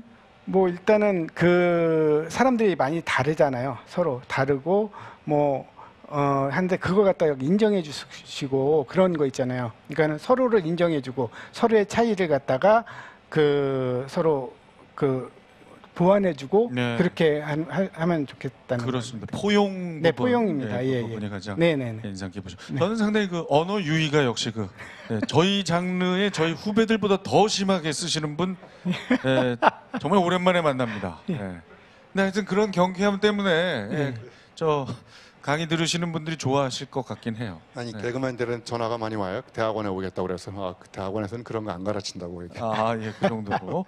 자, 그러면 이제 줌으로 참여하시는 분들께 역시 기회 드려보겠습니다. 유영만 교수께 질문하고 싶은 분, 네, 반갑습니다. 자, 소개해 주시고 질문 주시면 되겠어요. 안녕하세요. 저는 안순 사는 30살 취업준비생 김규완이라고 합니다. 네, 반갑습니다. 우선은 사이와 차이에 대한 고견 나눠주신 유영만 교수님 말씀 감사드리고요. 6가지 융합 전략이 다소 수평적으로 소개된 것 같아서 가장 중요하다고 생각하시는 게 어떤 건지 궁금합니다. 그 뒷부분에 강연해 주셨던 6가지 중에 가장 중요하다고 생각하시는, 워낙 좀 빨리 하셔서 조금 아쉽긴 했거든요. 네. 사실은 이제 6가지 융합에 대해서 몇 시간 정도 이렇게 시간을 나눠봐야 되는데 거의 15분 만에 얘기하다 보니까 아마 빨리빨리 지나간 것 같습니다. 그 중에서 다 중요하지만 저는 이제 최근에 제가 학문적으로도 실천적으로 관심을 갖고 있는 게 아까 말씀드린 그 행위자와 비행위자, 저는 인간 행위자와 비인간 행위자 간의 융합이라고 생각해요. 그래서 행위자가 갖고 있는 적극성과 비행위자가 갖고 있는 수동성. 그래서 아까 의사하고 환자를 예를 들었잖아요. 그래서 저는 우리 사회를 의사가 바꿀 수 있을까, 환자가 바꿀 수 있을까, 이렇게 이분법적으로 생각할 것이 아니라 그동안 우리는 환자는 너무 수동적이고 할 일이 없다고 그냥 참는 사람이라고 생각했는데 사실은 우리 사회의 많은 부분들이 예를 들면 정확히 숫자로는 말할 수 없지만 약 20%가 에이전시라고 그러면 나머지 80%는 에이전시의 적극성에 영향을 받고 주어진 자리에서 묵묵히 그냥 참고 견디고 버텨내고 감당하는 사람. 그래서 저는 모든 담당자는 다 감당하는 사람이라고 생각해요. 그래서 담당자의 감당 능력이 없는 에이전시의 영향력은 무용지물이다. 이걸 우리 교육에다 대입해 보면 가르치는 사람이 아무리 가르쳐도 그걸 받아들이는 수용하는 학습자들이 그 메시지를 자기 걸로 해석할 수 있는 해석 능력이 없으면 저는 그게 무의미하다고 생각하거든요. 그래서 점점 우리는 이 코로나가 왜 왔냐 이것도 가만히 생각해 보면 인간 행위자가 비인간 행위자든 자연을 너무 파괴하고 지배하려고 했잖아요. 그러니까 앞으로는 이제 사람만 아니라 이 세상에 있는 모든 생명체든 비생명체든 다 사람한테 영향력을 줄 수 있는 스승이라고 생각하고 자세를 낮추고 배우면 우리 사회의 위기가 보다 더 빠른 시간 내에 회복되지 않을까 이런 생각을 해봤습니다. 네. 알겠습니다. 자, 답변이 되셨죠? 자, 우리 정범례 대표 그리고 유영만 교수셨습니다. 고맙습니다.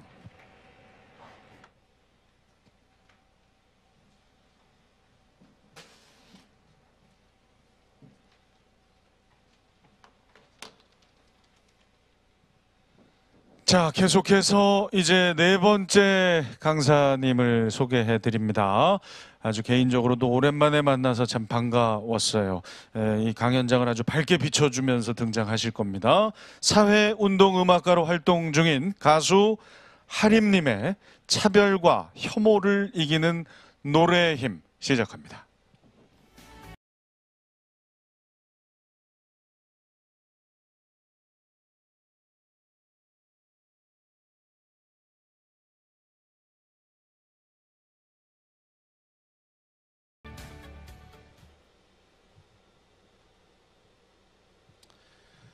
네, 여러분 안녕하세요. 가수 하림입니다. 저는 오늘 차별과 혐오를 이기는 노래의 힘이라는 주제로 강연을 하겠습니다. 앞서 많은 분들께서 정말 좋은 이야기를 들려주셨는데 저는 가수니까 일단 노래로 시작을 해보겠습니다.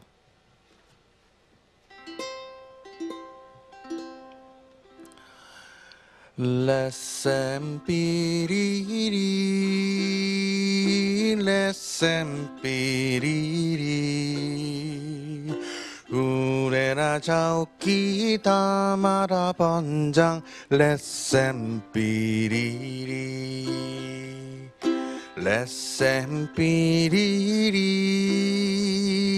레셈 삐리리 우레라 자오키 다마라 번장 레셈 삐리리. 네, 여기까지 하도록 하겠습니다.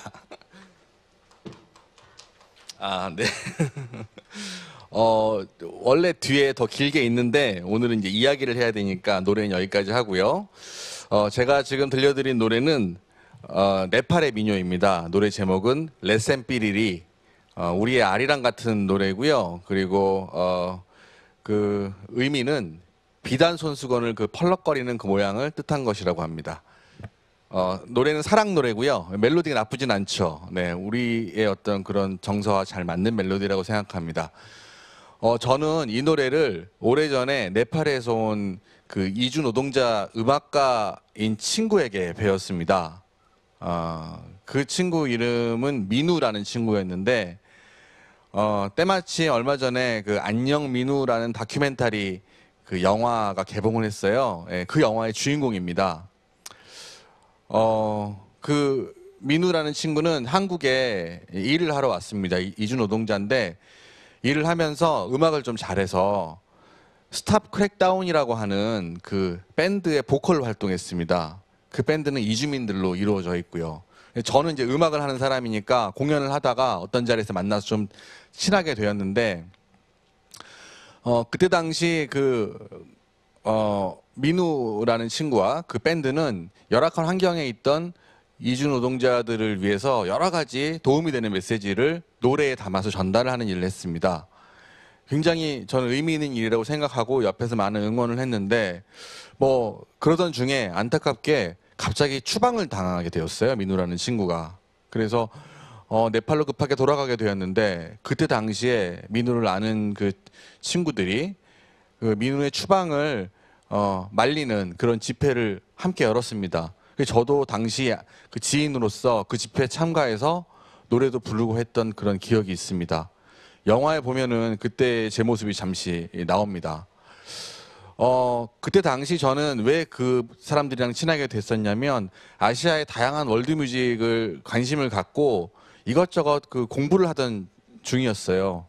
그러다 보니까 이렇게 만나서 좀 친해지게 되고 그리고 많은 걸 물어보면서 친해졌는데 그러다가 이제 그 이주 노동자들의 현실에 대해서도 알게 됐고 그들이 한국에 와서 일하면서 얼마나 고생하는지 또 그렇게 많은 분들이 사실 이렇게 같은 외국인이라고 해도 아시아 쪽에서 온 사람들은 조금 다른 서양에서 온 사람보다 낮게 보잖아요. 그게 사실이죠. 예, 그런 이야기를 들으면서 제가 할 수 있는 방법으로 그들을 돕고 그런 일을 했습니다. 그러면서 노래를 이제 배우게 된 거고요. 왜 여러분도 외국인을 만나면 이것저것 배우고 싶잖아요. 뭐 말 배우고 싶고 대부분 뭐 안녕하세요 뭐라고 합니까? 뭐 고맙습니다 뭐라고 해요. 이런 것부터 사실 배우면서 관계가 생기죠. 저 같은 경우는 이제 음악을 하니까 노래를 물어보면서 관계가 생기는 거예요. 네. 자, 노래 중에서 그 나라에서 제일 유명한 민요 같은 걸 물어보는데 그 노래를 알려달라고 하면 굉장히 기분 좋아하면서 알려줍니다. 예, 여러분도 그러시겠죠. 만약 외국 사람이 아리랑 알려주세요 라면 좀 뭔가 뿌듯하면서 알려줄 수 있잖아요. 그래서 그 노래를 함께 부르면서 왠지 모르게 더 가까워지는 듯한 그런 기분이 들어요. 저는 그게 음악하는 사람으로서 정말 음악이 가진 큰 힘이라고 생각해요. 순식간에 분위기가 달라지는 거죠. 제가 그 음악의 힘을 이용해서 가끔 하는 일이 있습니다. 바로 여기 와서 일하고 있는 이주 노동자들, 그 몸이 아픈 이주 노동자들이 모여 있는 그 병원에서 노래를 함께 부르는 음악회인데요. 그 음악회 이름은 국경 없는 음악회입니다. 그 음악회는 성북동에 있는 라파엘 클리닉이라고 하는 이주 노동자 무료 진료소에서 한 달에 한 번씩 열립니다. 그 장면을 제가 좀 가지고 왔는데 함께 보시고 이야기를 이어가겠습니다. Ready? Action. Okay. I take my family down Nigeria, both my sisters and brothers and my mom. I miss them. 가족에게 메시지를 전달하는 중입니다. And also I take people, Korea people also, and the clinic people number one to give me this opportunity. Say whatever you want to say to your friend. Your friend, your language. Okay. It's my language? Yes, yes. Okay. 모국어로 이야기를 하라고 제가 주문을 하죠. 왜냐하면 당당하게 너네 말을 해도 된다라고 하면 네.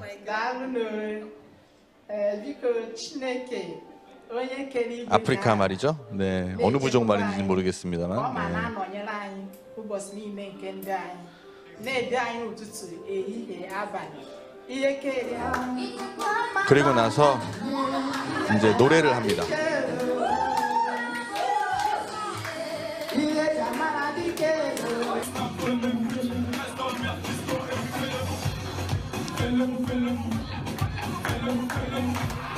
굉장히 뭔가 춤이 있다고 말씀 좀 전해주세요. Say about I am okay in Korea. But I'm the nana in Korea. I'm nice people. 한국 사람이 다 잘해주나 봐요. 다행히 에티오피아에서 온 사람이었던 걸로 기억합니다.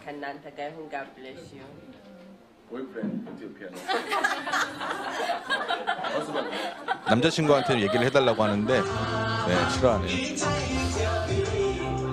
자, 에티오피아의 노래를 부르는데 저는 에티오피아 노래를 처음 들어봤거든요. 그래서 박자를 찾아보는데 못 찾겠더라고요.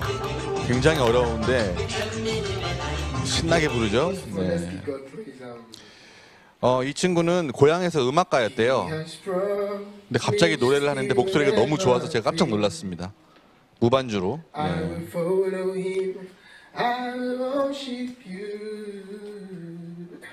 근데 한국에서는 가구를 만드는 일을 하고 있었다고 해요. 네, 고향에서 아마 정치적인 박해를 피해서 온 그런 입장이었다는 걸로 기억합니다. 네. 그래서 제가 피아노를 반주해주고 싶어서 옆에 있는 친구에게 부탁을 하고 피아노로 갑니다. 사람들은 박수를 치기 시작하고 노래를 함께 부르죠.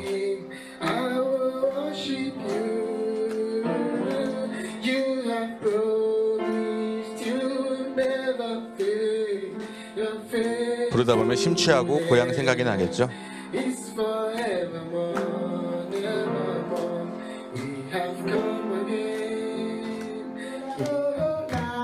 그런데 아쉬운 건 노래를 멈추지 않고 이후에 여러 곡을 하도 불러서 저지시키느라고 좀 고생을 했습니다.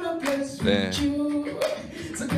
자, 네, 이분은 파키스탄에서 오신 분인데 노래를 좀 하다가 갑자기 간주해서 춤을 열심히 추시더라고요. 근데 이 전통춤을 추는 모습을 보고 저는 굉장히 멋지다고 생각했습니다.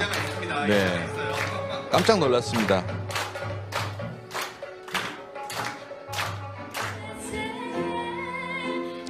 자, 이렇게 한국 노래를 잘 부르는 사람도 있었고요. 자, 여기까지 보도록 하겠습니다.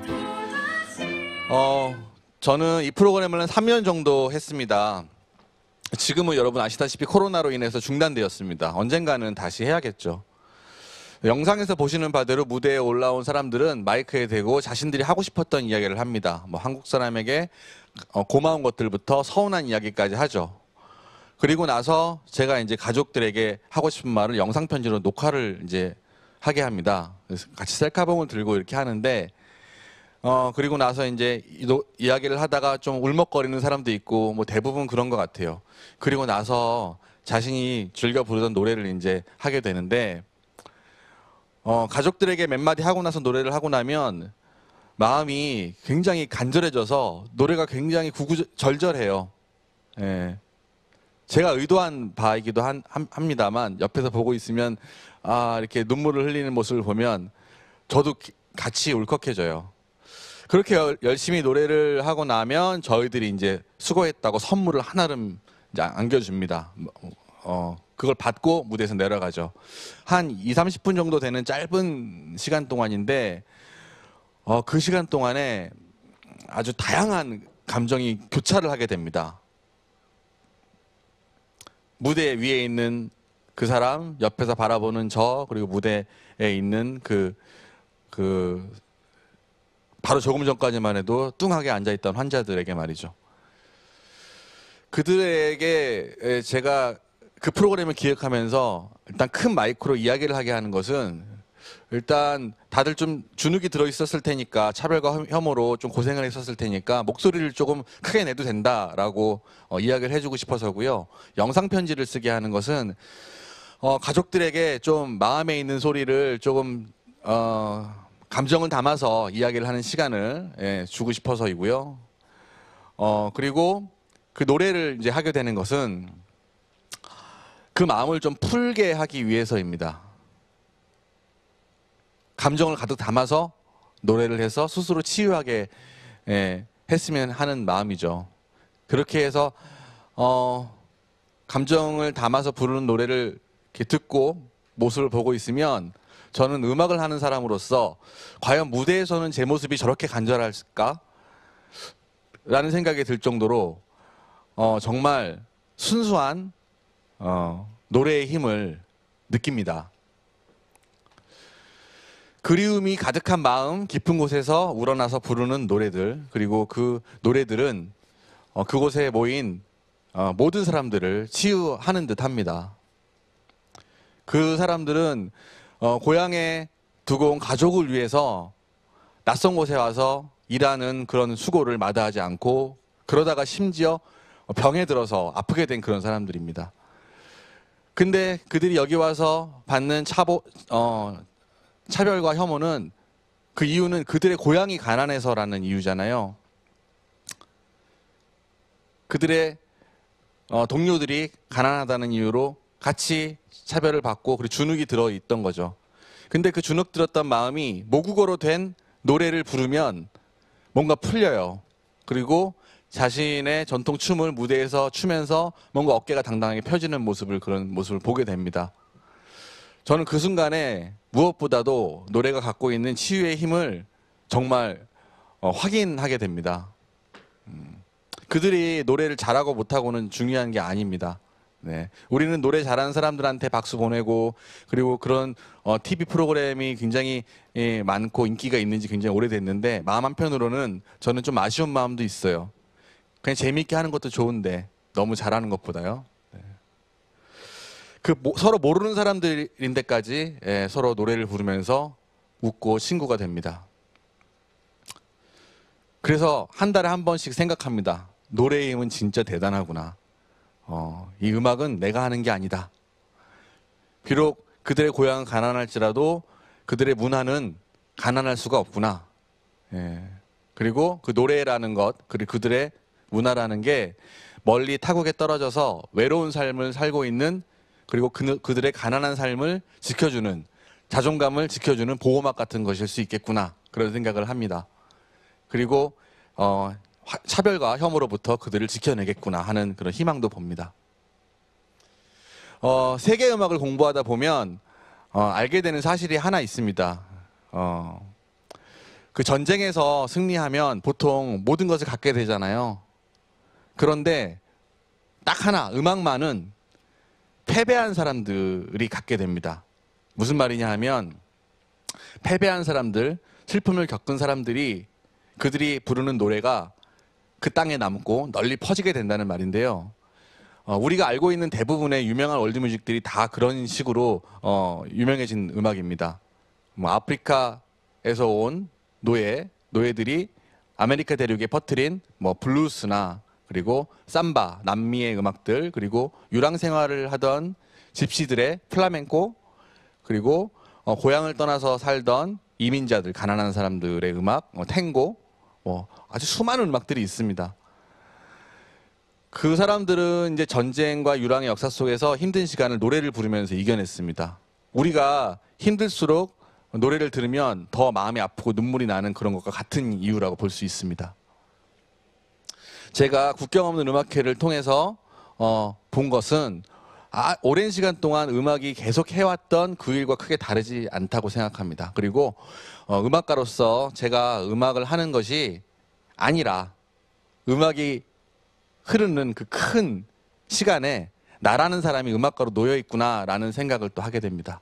그리고 그러한 사실이 저를 음악인으로서 또 자유롭게 만듭니다. 음악을 통해서 이런저런 일도 기꺼이 하게 만들고요. 네, 그래서 아마 사회운동 음악가라는 타이틀을 붙이신 것 같은데 사실 저는요 그냥 음악가가 좋습니다. 단지 그 음악을 하고 음악이 하는 이런 일을 좀 돕고 있는 거죠. 혹시나 이 강연을 보시면서 뭐 강연 말미에 사랑이 다른 사랑으로 잊혀지는 불러주지 않을까 생각하시는 분이 있다면 오늘은 부르지 않겠습니다. 다음에 부를게요. 예. 제가 이런 활동을 너무 하느라고 발라드를 부르지 않는 것에 대해서 서운하게 생각하시지 않으셨으면 좋겠어요. 네. 비교적 살살 하도록 하겠습니다. 그리고 오랫동안 하도록 하겠습니다. 자, 마지막으로 음악에 대해서 생각하는 저의 신념을 하나 말씀드리고 마치도록 하겠습니다. 저는 이 말을 아주 신뢰하는데요. 음악은 아주 오래됐습니다. 그 무엇보다 오래되었고, 그리고 음악은 언제나 약자들의 편에 서 있습니다. 그리고 지금 이 강연을 보고 계시고 음악을 좋아하는 여러분도 바로 같은 사람입니다. 강연을 마치겠습니다. 감사합니다.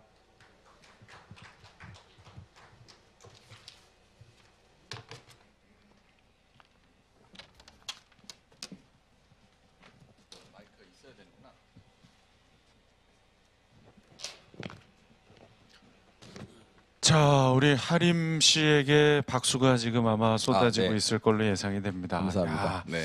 평소에 참 좋은 일 많이 하고 있다는 건 제가 알고 있었습니다만 이 화면을 보니까 정말 참 더 존경스럽고요. 네. 중간중간 그 말씀하실 때 이렇게 잠깐씩 멈춤을 보여주신 이유는 약간 그 어떤 뭐 울컥한 겁니까? 아니면 화법입니까? 약간씩 좀 그렇게 말하다 보면 그러시죠. 저 혼자 빠져드는 더 집중이 되고 좋았고요. 네. 현재 그럼 코로나19 상황 때문에 일단 국경 없는 음악회 활동은 잠시 멈춰. 네. 뭐 쉬는 동안에 좀 춤 연습을 좀 하시는 것도 괜찮겠다는 생각은 해봐요. 네, 맞습니다. 네. 자, 그러면 이제 우리 줌 참여자분들께 기회를 드려보겠습니다. 우리 하림 씨에게 질문 있으신 분, 네, 어서 오십시오. 소개해 주시고 질문하시면 되겠습니다. 서울에 사는 직장인 이유정입니다. 네. 차별과 혐오를 이기는 노래의 힘에 대해서 말씀 주셨는데 혹시 노래 말고 또 다른 건 뭐가 있는지 궁금해요. 노래 말고 다른 게 또 있을까요? 그거 엄청나게 많겠죠. 일단 대표적으로 여러분들 영화 많이 보시잖아요.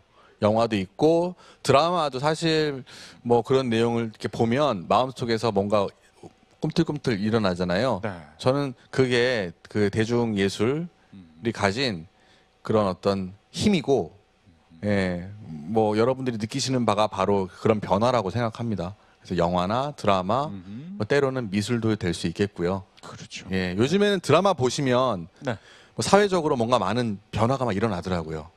그죠? 맞아요. 예. 영화 음악, 드라마 음악도 꽤 하셨죠? 네, 그렇죠. 가끔 하고 있습니다. 가끔 하고 계시고 네. 춤 연습을 좀 더 해주시고요. 알겠습니다. 자, 한 분 더 질문을 받아보겠습니다. 자, 우리 하림 씨, 네, 어디 계신가요? 자, 네, 반갑습니다. 인사하시고. 나는 그래서 자, 이게 지금 연결 상황이 조금 좋지 않은 것 같은데 연결됐거든요. 네, 어서 오세요. 소개해 주시죠. 안녕하세요. 수원에 살고 있는 27살 직장인 김유진입니다. 네네. 네, 좀 무섭네요. 이게 뭐 어떤 생방송의 묘미죠. 소리를 스피커를 끄셔야 될 거예요. 네, 살짝 볼륨 조금 줄여주시거나 스피커를 좀 꺼주시고 말씀해 주십시오. 저분이 가장 놀랐습니다 지금. 지금 놀라셔서. 저희는 괜찮으니까 말씀하세요. 저희 차별하지 않습니다. 편하게. 네. 네, 말씀하십시오. 저는 노래에 감정이 담긴 이 말이 와닿는데요. 최근에 이런 경험을 해보신 적이 있으신가요? 예, 아주 예리한 질문입니다. 상당히 무서운 소리와 함께 출발했는데 역시 예리한 질문으로 끝내시네요. 일단 저는 이제 무대에 자주 서는 사람이니까 사실 매번 그러긴 쉽지 않아요. 예, 그게 솔직한 얘기인데 울컥하는 그런 감정, 그리고 간절한 감정 느꼈던 거는 최근에 제가 만든 노래 중에서 그 샘을 쓰지 마라라는 노래가 있는데요. 혹시 아실지 모르겠어요. 그 산업 그 재해를 입은 피해자들을 위해서 그 메시지를 방지하는 메시지를 확산시키기 위해서 한번 함께 부르기 챌린지를 진행을 해서 정말 제 표현으로 난리가 났었습니다. 예, 얼마 전에 제정된 중대기업처벌법, 중대재해처벌법까지도 연결이 되는 아주 그런 일을 함께 했는데 그때 그 노래를 만들고 제가 노래를 이제 마지막에 불렀던 데가 구의역이에요. 구의역에 다시들 아시다시피 스크린도어로 이제 노동자가 사망했잖아요. 거기에 앉아서 그 노래를 부르면서 차마 눈물도 흘릴 수 없을 정도로 가슴이 먹먹함을 느끼고 그리고 이 노래가 정말 사람들에게 울려 퍼져서 뭔가 일을 했으면 좋겠다는 마음을 어디다가 기도를 했던 것 같아요. 근데 많은 분들이 그 노래를 정말 많은 분들이 불러주셨어요. 그 모습을 보고 야, 노래는 정말 살아있고 노래는 감정이 담기는구나 라는 것을 저는 이제 확인을 했습니다. 예, 그래서 사실 굉장히 어려운 이게 그 감정이 아니잖아요. 늘 느끼는 거기 때문에 아마 노래를 그냥 불러보면 그 샘 쓰지 마라 한번 불러보시면 뭔가 마음의 울컥함이 생기지 않을까. 네, 그런 생각합니다. 네. 알겠습니다. 앞으로도 참 그 노래로 많은 분들에게 희망과 감동을 좀 전달해 주시기를 부탁드립니다. 알겠습니다. 네. 춤 연습은 꼭 좀 부탁드리고요. 네, 제가 꼭 하도록 하겠습니다. 네, 다음번 행사에서는 저런 영상 말고 다른 영상 알겠습니다. 좀 가지고 오세요. 네, 알겠습니다. 자, 하림 씨였습니다. 고맙습니다. 감사합니다.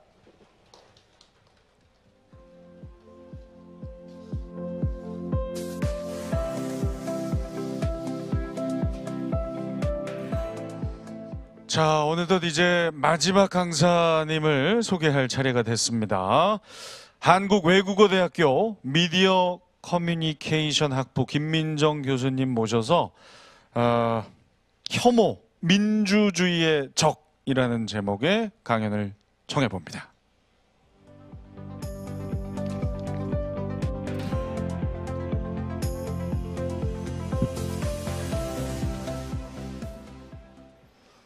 강연 시작하겠습니다. 안녕하세요. 방금 소개받은 김민정입니다. 저는 혐오 표현에 관심이 많은 미디어 연구자입니다. 여러분은 혐오 표현을 접한 경험이 있으신가요? 국가인권위원회의 최근 조사에 따르면 10명 중 7명은 온라인 또는 오프라인에서 혐오 표현을 경험했고 많은 사람들이 온라인 혐오 표현 문제가 심각하다고 생각하고 있습니다. 특히 코로나19 이후에 우리 사회에서 혐오와 차별이 증가했다고 보는 사람도 많은 것으로 조사됐습니다. 지난주에 나온 시사인 기사 중에 유튜브 댓글을 분석한 게 있었는데요. 유튜브 댓글 11만 4천 개 정도를 분석해 보니까 지배적인 정서가 권력에 대한 적개심, 제도에 대한 적개심, 그리고 타인에 대한 적개심으로 나타났습니다. 그래서 제가 오늘 여러분과 나누고자 하는 이야기는 왜 이렇게 우리 사회에는 혐오와 분노의 언어들이 넘쳐나는가, 특히 온라인에서는 왜 더 높은 비율로 나타나고 있는가, 이것은 왜 문제인가, 그리고 우리는 어떻게 이 혐오의 시대를 잘 건너갈 수 있을 것인가 하는 것입니다. 우선 인간이라면 누구나 느끼는 몇 가지 감정에 대한 이야기로 시작을 해보겠습니다. 인간은 본래 두려움에 취약한 존재입니다. 위험이 닥쳤을 때 두려움을 느끼고 대처하는 건 인간 생존의 기본 요건이죠. 상황을 통제할 수 없다고 느낄 때, 물리칠 수 없다고 느낄 때 두려움은 더 커집니다. 그래서 우리는 빨리 해결책을 찾고 싶어 하죠. 빨리 다시 정돈된 세상으로 돌아가고 싶어 합니다. 이 열망이 너무 강하기 때문에 빨리 해답을 찾아야 되는데 사실 아시다시피 세상 일은 참 복잡합니다. 그래서 그 복잡한 세상의 진실을 찾는 일은 시간이 오래 걸릴 뿐만 아니라 아주 어려운 일이죠. 그래서 대신 나쁜 사람을 정해놓고 쟤 때문에 이런 일이 발생했다라고 미워하고 혐오하면 우선은 마음이 편해지잖아요. 뭔가 상황을 통제하고 있는 듯한 느낌이 들죠. 두려움은 또한 상대적 지위에 대한 집착을 낳습니다. 그나마 내가 낫다. 내가 저 사람보단 낫다라고 생각하면서 타인을 무시하고 나는 강하다라고 느끼면서 스스로를 위안하게 됩니다. 두려움에서 뻗어나오는 감정으로 분노가 있습니다. 화가 나면 이성적이고 논리적으로 차분히 생각하는 건 더 어려워지죠. 그래서 개인이나 집단에게 비난의 화살을 돌리면서 그 대상을 악마화합니다. 잘못의 원인을 제공했다고 믿는 사람에게 보복을 하거나 심지어 그들을 없애버리면 잃어버린 통제와 권위를 되찾을 수 있다고 생각하기 때문입니다. 두려움과 연관된 또 다른 감정은 혐오입니다. 마녀나 괴물은 두려운 존재일 뿐만 아니라 추하고 기형적이죠. 더럽고 끈적끈적하고 냄새가 나고 뱀 같은 그런 형상을 하고 있습니다. 이런 걸 원초적 혐오라고 합니다. 그런데 그간 인류 역사를 보면 사람들은 늘 특정 집단을 나보다 더 동물적이다, 더 많은 땀을 흘리고 냄새가 나고 죽음의 악취를 풍긴다라고 집단을 규정하면서 혐오의 감정을 투영을 합니다. 이런 것을 투사적 혐오라고 하는데요. 그러한 혐오의 대상은 역사적으로 늘 사회적 약자, 소수자였습니다. 가령 유대인이나 여성이 벌레 같다, 타락한 존재이다, 오염된 존재이다 이렇게 덮어 씌우는 거죠. 혐오 표현은 언제나 우월하다, 내가 더 우월하다라는 생각에 뿌리를 둡니다. 나는 우월하고 그들은 내 발밑에 있고 우리가 그들을 지배하는 게 마땅하고 그들은 차별과 비하를 받아서 마땅한 존재이고 그래서 그들을 더 성공적으로 지배하면 안전하다 이렇게 생각을 하는 거죠. 두려움과 분노, 혐오 이런 언어들이 특히 인터넷 세상에서 넘쳐나는 이유는 뭘까요?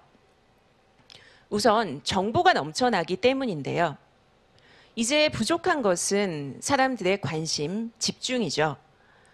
또 추천 알고리즘이라는 게 있어서 입맛에 맞는 콘텐츠만 추천해 줍니다. 유튜브 영상을 보다 보면 어떻게 유튜브가 나를 더 잘하네? 라는 생각이 들 때가 있을 정도잖아요. 그렇게 내 입맛에 맞는 정보만 받다 보니까 한쪽으로 생각이 쏠리고 나랑 생각이 비슷한 사람들하고만 교류를 하다 보니까 점점 더 극단적인 생각에 빠져들게 됩니다. 근데 한번 매운맛에 중독이 되고 나면 점점 더 매운맛을 찾고 요구하게 되잖아요. 그러다 보니까 온라인에서 혐오와 증오의 말을 내뱉는 사람들은 더 자극적인 말, 더 센 말을 써야만 합니다. 그래야 조회수도 올라가고 구독도 올라가고 좋아요도 올라가고 슈퍼챗으로 후원도 해주니까요. 오죽하면 증오 비즈니스라는 말까지 나왔겠습니까? 하지만 인터넷 댓글이 곧 전체 여론이라고 생각해서는 안 됩니다. 온라인에서 극단적인 말을 하는 사람들은 목소리가 크지만 그 숫자는 실제로는 작습니다. 정보통신정책연구원의 조사에 따르면 일주일에 한 번 이상 댓글을 썼다라고 한 사람은 2.1%에 불과했고요. 최근 3개월 동안 한 번이라도 댓글이나 게시글을 올린 적이 있다라고 답한 사람도 8%에 그쳤습니다. 그런데 클릭 장사를 하느라 그런 악플을, 혐오의 말들을 퍼나르면서 확성기 노릇을 하는 일부 언론 때문에 이들의 목소리가 과대 대표되는 현상이 벌어지기도 합니다. 그 여론이 자신의 생각과 달라도 반박하기를 주저하는 속성이 있습니다. 즉, 침묵하는 다수가 가진 생각은 댓글에서 나타나는 지배적인 정서인 혐오나 분노와는 다를 수 있다는 것이고요. 그걸 기억하는 게 중요합니다. 어느 사회에나 혐오와 증오에 가득 찬 사람들은 있기 마련입니다. 그런데 이 사람들이 평생 24시간 내내 혐오의 말을 내뱉거나 혐오에 기반한 행동을 하는 건 아니죠. 이들은 허용과 승인의 신호에 따라서 어느 쪽이든 급진화가 될 수 있습니다. 그래서 혐오는 훈련되고 양산되는 것이라고 하는데요. 깨진 유리창 이론이라고 혹시 들어보셨나요? 깨진 유리창 하나를 그대로 방치해두면 그 지점을 중심으로 해서 범죄가 확산하기 시작한다는 건데요. 깨진 유리창을 고치느냐 아니면 그냥 두느냐와 같은 사소한 차이가 큰 변화를 야기한다는 것입니다. 지금 우리 사회는 혐오나 차별이 허용된다라는 신호, 즉 깨진 유리창을 그냥 두고 있는 것은 아닐까요? 포괄적 차별금지법이 없기 때문에 정치인 같은 유명한 사람들이 혐오 표현을 자주 쓰다 보니까 그게 문제라고 느끼지 않게 되었기 때문에, 혹은 언론의 보도 태도 때문에, 혹은 인터넷 서비스 사업자들이 혐오 표현에 대한 적절한 조치를 하지 않고 있기 때문에 혐오의 언어가 줄어들기는커녕 점점 더 늘어나고 있는 것은 아닐까요? 한국 사회의 혐오 현상에 대한 다른 연구자들의 분석 중에 제가 특히 공감이 가는 것을 2가지 정도 추가로 소개하려고 하는데요.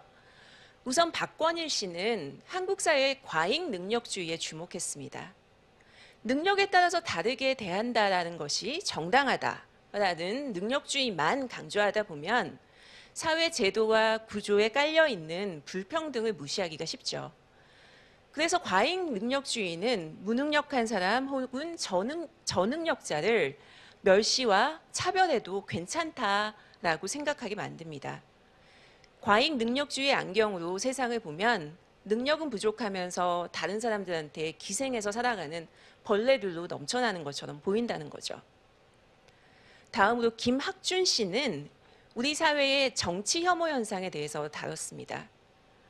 정치의 본질이라는 게 대화와 타협을 통해서 사람들 사이에서 이익을 나눌 수 있는 제일 좋은 방법을 찾는 것인데요. 우리 사회가 이 원칙을 무시하고 있다는 거죠. 많은 사람들이 나는 정의롭다, 나만이 정의롭다, 이런 확신에 매몰돼서 타인을 비난하고 혐오하면서 스스로에 대해서는 돌아보지 않는 반성찰적인 태도를 보인다는 겁니다.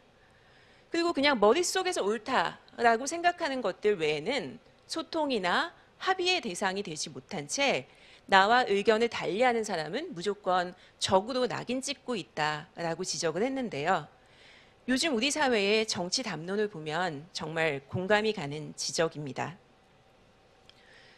모두들 이미 잘 알고 계시듯 혐오 표현은 공격 대상이 된 사람들에게 큰 피해를 초래합니다. 혐오 표현을 영혼의 살인이라고 하는 이유죠. 하지만 혐오 표현의 해악은 거기서 그치지 않습니다.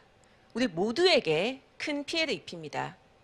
사회와 동료 시민에 대한 신뢰를 저하시키고 사회의 공공선을 저하시킵니다. 앞서 말했듯 혐오는 쉽죠. 복잡하고 힘든 세상에 간단하고 즉각적인 해결책을 주는 것처럼 보이고 통제를 되찾은 사람들은 안도감을 느낍니다. 하지만 그건 거짓 위안입니다. 혐오는 문제 해결에 도움을 주지 않습니다. 오히려 방해가 되죠.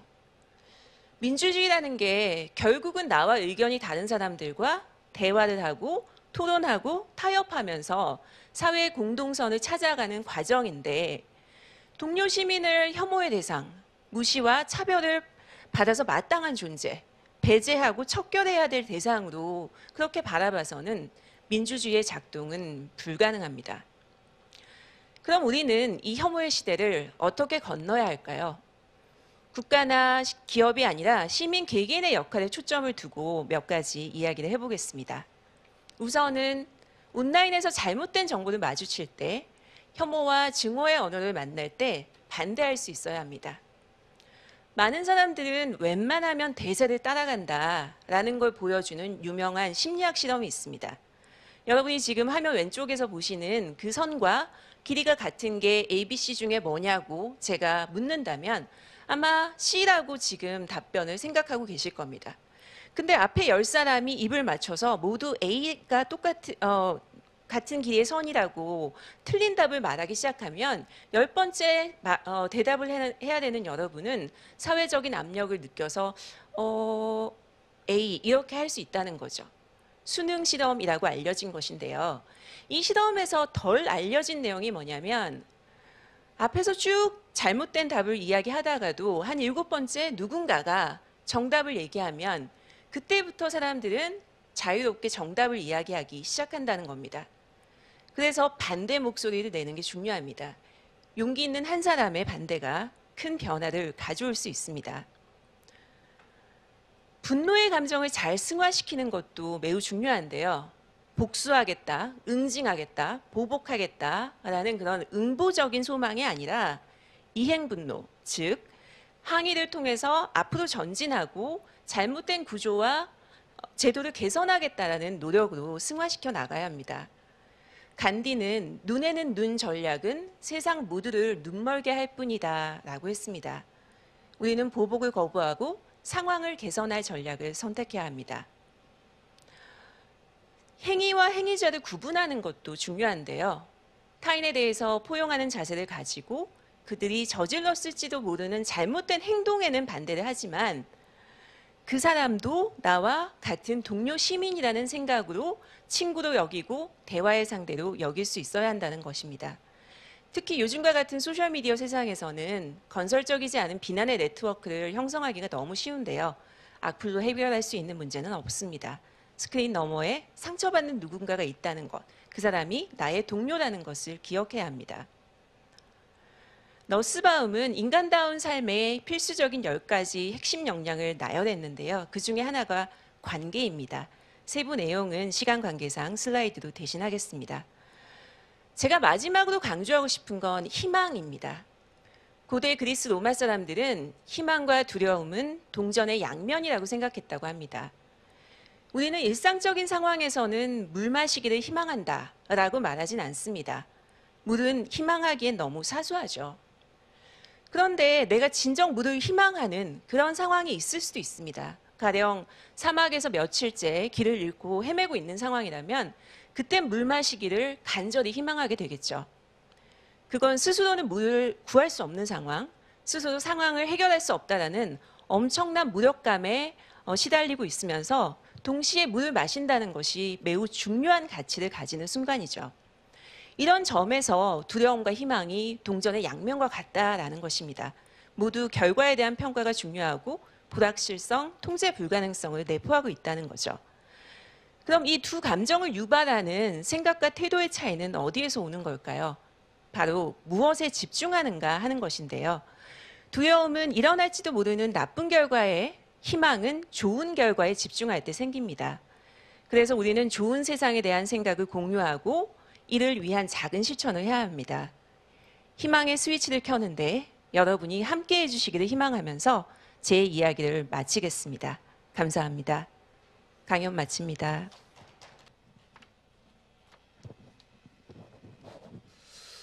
자, 김민정 교수께서 아주 열강을 해주셨습니다. 고맙습니다. 오늘 참여하신 강사분들 공히 다 이 시간이 조금 부족한 것 때문에 네, 아쉽습니다. 아쉬움이 좀 있으실 텐데 다음번에 또 좋은 기회 보시도록 하고요.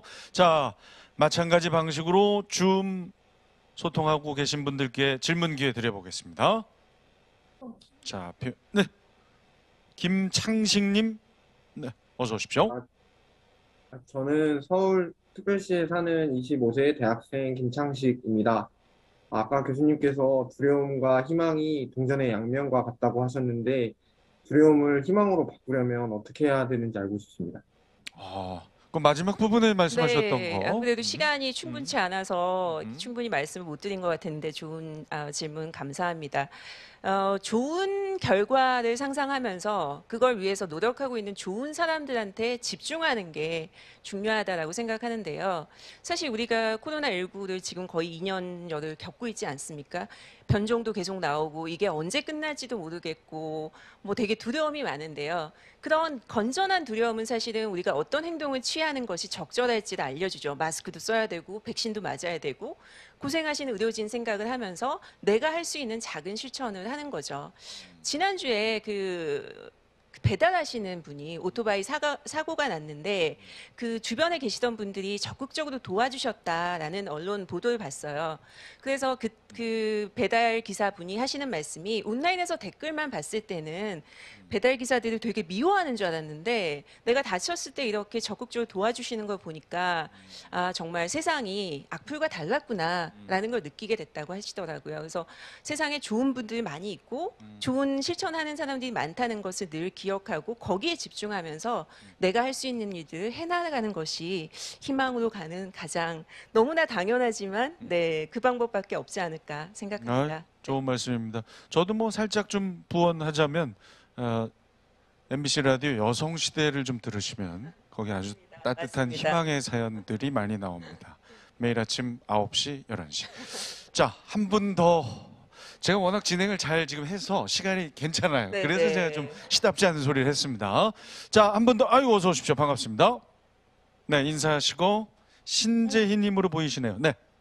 네, 안녕하세요. 저는 경기도 수원에 살고 있는 24살 신재희입니다. 강연 내용 중에서 깨진 유리창에 대한 비유가 특히 흥미로웠는데요. 우리 사회에서 혐오와 차별이 허용되지 않는다는 신호를 보내기 위해 가장 필요한 건 무엇이라고 생각하시는지 궁금합니다. 네. 네. 신호를 보내기 위해서. 네, 그러니까 차별과 혐오는 해서는 안 되는 거고 그게 용인될 수 없다라는 강력한 신호를 보내려면 저는 조속하게 차별금지법을 제정해야 된다라고 생각합니다. 그래서 지난해에 인천 시민들을 대상으로 설문조사를 했더니 시민들의 한 70%, 전문가들은 한 90% 이상이 차별금지법 제정에 찬성한다라는 의견을 보이셨거든요. 그래서 국가가 차별금지법을 제정함으로써 평등이 우리의 원칙이다라는 것을 확고하게 알려주고 차별이 무엇인지를 사람들이 이제 이해하고 또 차별금지의 원칙을 실천할 수 있는 것이 가장 강력한 깨진 유리창을 고칠 수 있는 그런 사회적 신호가 아닐까 생각합니다. 자, 이 말씀까지 듣도록 하겠습니다. 우리 김민정 교수님 고맙습니다. 감사합니다. 자, 이렇게 해서 5분의 강연이 모두 끝이 났습니다. 상당히 긴 시간일 수 있었는데 끝까지 함께해 주신 여러분 진심으로 감사드리고요. 오늘 뭐 워낙에 강연 잘하시기로 소문이 난 5분과 함께해서 걱정을 좀 덜 하긴 했습니다. 저도 개인적으로. 하지만 이 약간 그 무거운 주제를 가지고 하는 행사들은 선입견들을 가지고 있죠. 혐오의 대상이 되기도 합니다. 그런데 최대한 제가 그런 대상이 안 되게 하려고 열심히 노력했다는 점 마지막으로 말씀을 드리고요. 오늘 행사만큼이나 의미 있는 행사가 하나 더 기획이 돼 있어서 제가 안내를 해드리면서 마지막 인사를 드릴까 합니다. 9월 30일 목요일에 경기도 민주시민교육 토론회 행사가 진행이 됩니다. 방식은 오늘 방식하고 같고요. 주제는 기후변화, 탄소중립, 참여와 책임을 말하다. 그리고 토론 주제가 또 따로 있네요. 지구로부터 온 메시지, 기후변화 위협에 대한 새로운 대응을 말하다입니다. 오늘 행사만큼 재미있기는 쉽지 않을 겁니다. 하지만 많은 참여를 좀 부탁드리고 전문가분들 많이들 오시고요. 특히 제 후배 중에 코미디언 후배죠. 김영희 씨도 참여를 한다니까 많은 관심을 부탁드립니다. 자, 끝까지 함께해 주신 여러분 진심으로 감사드리고요. 2021 경기도 민주시민교육 강연회 이것으로 마치고 저는 다음에 또 좋은 기회 찾아뵙겠습니다. 고맙습니다.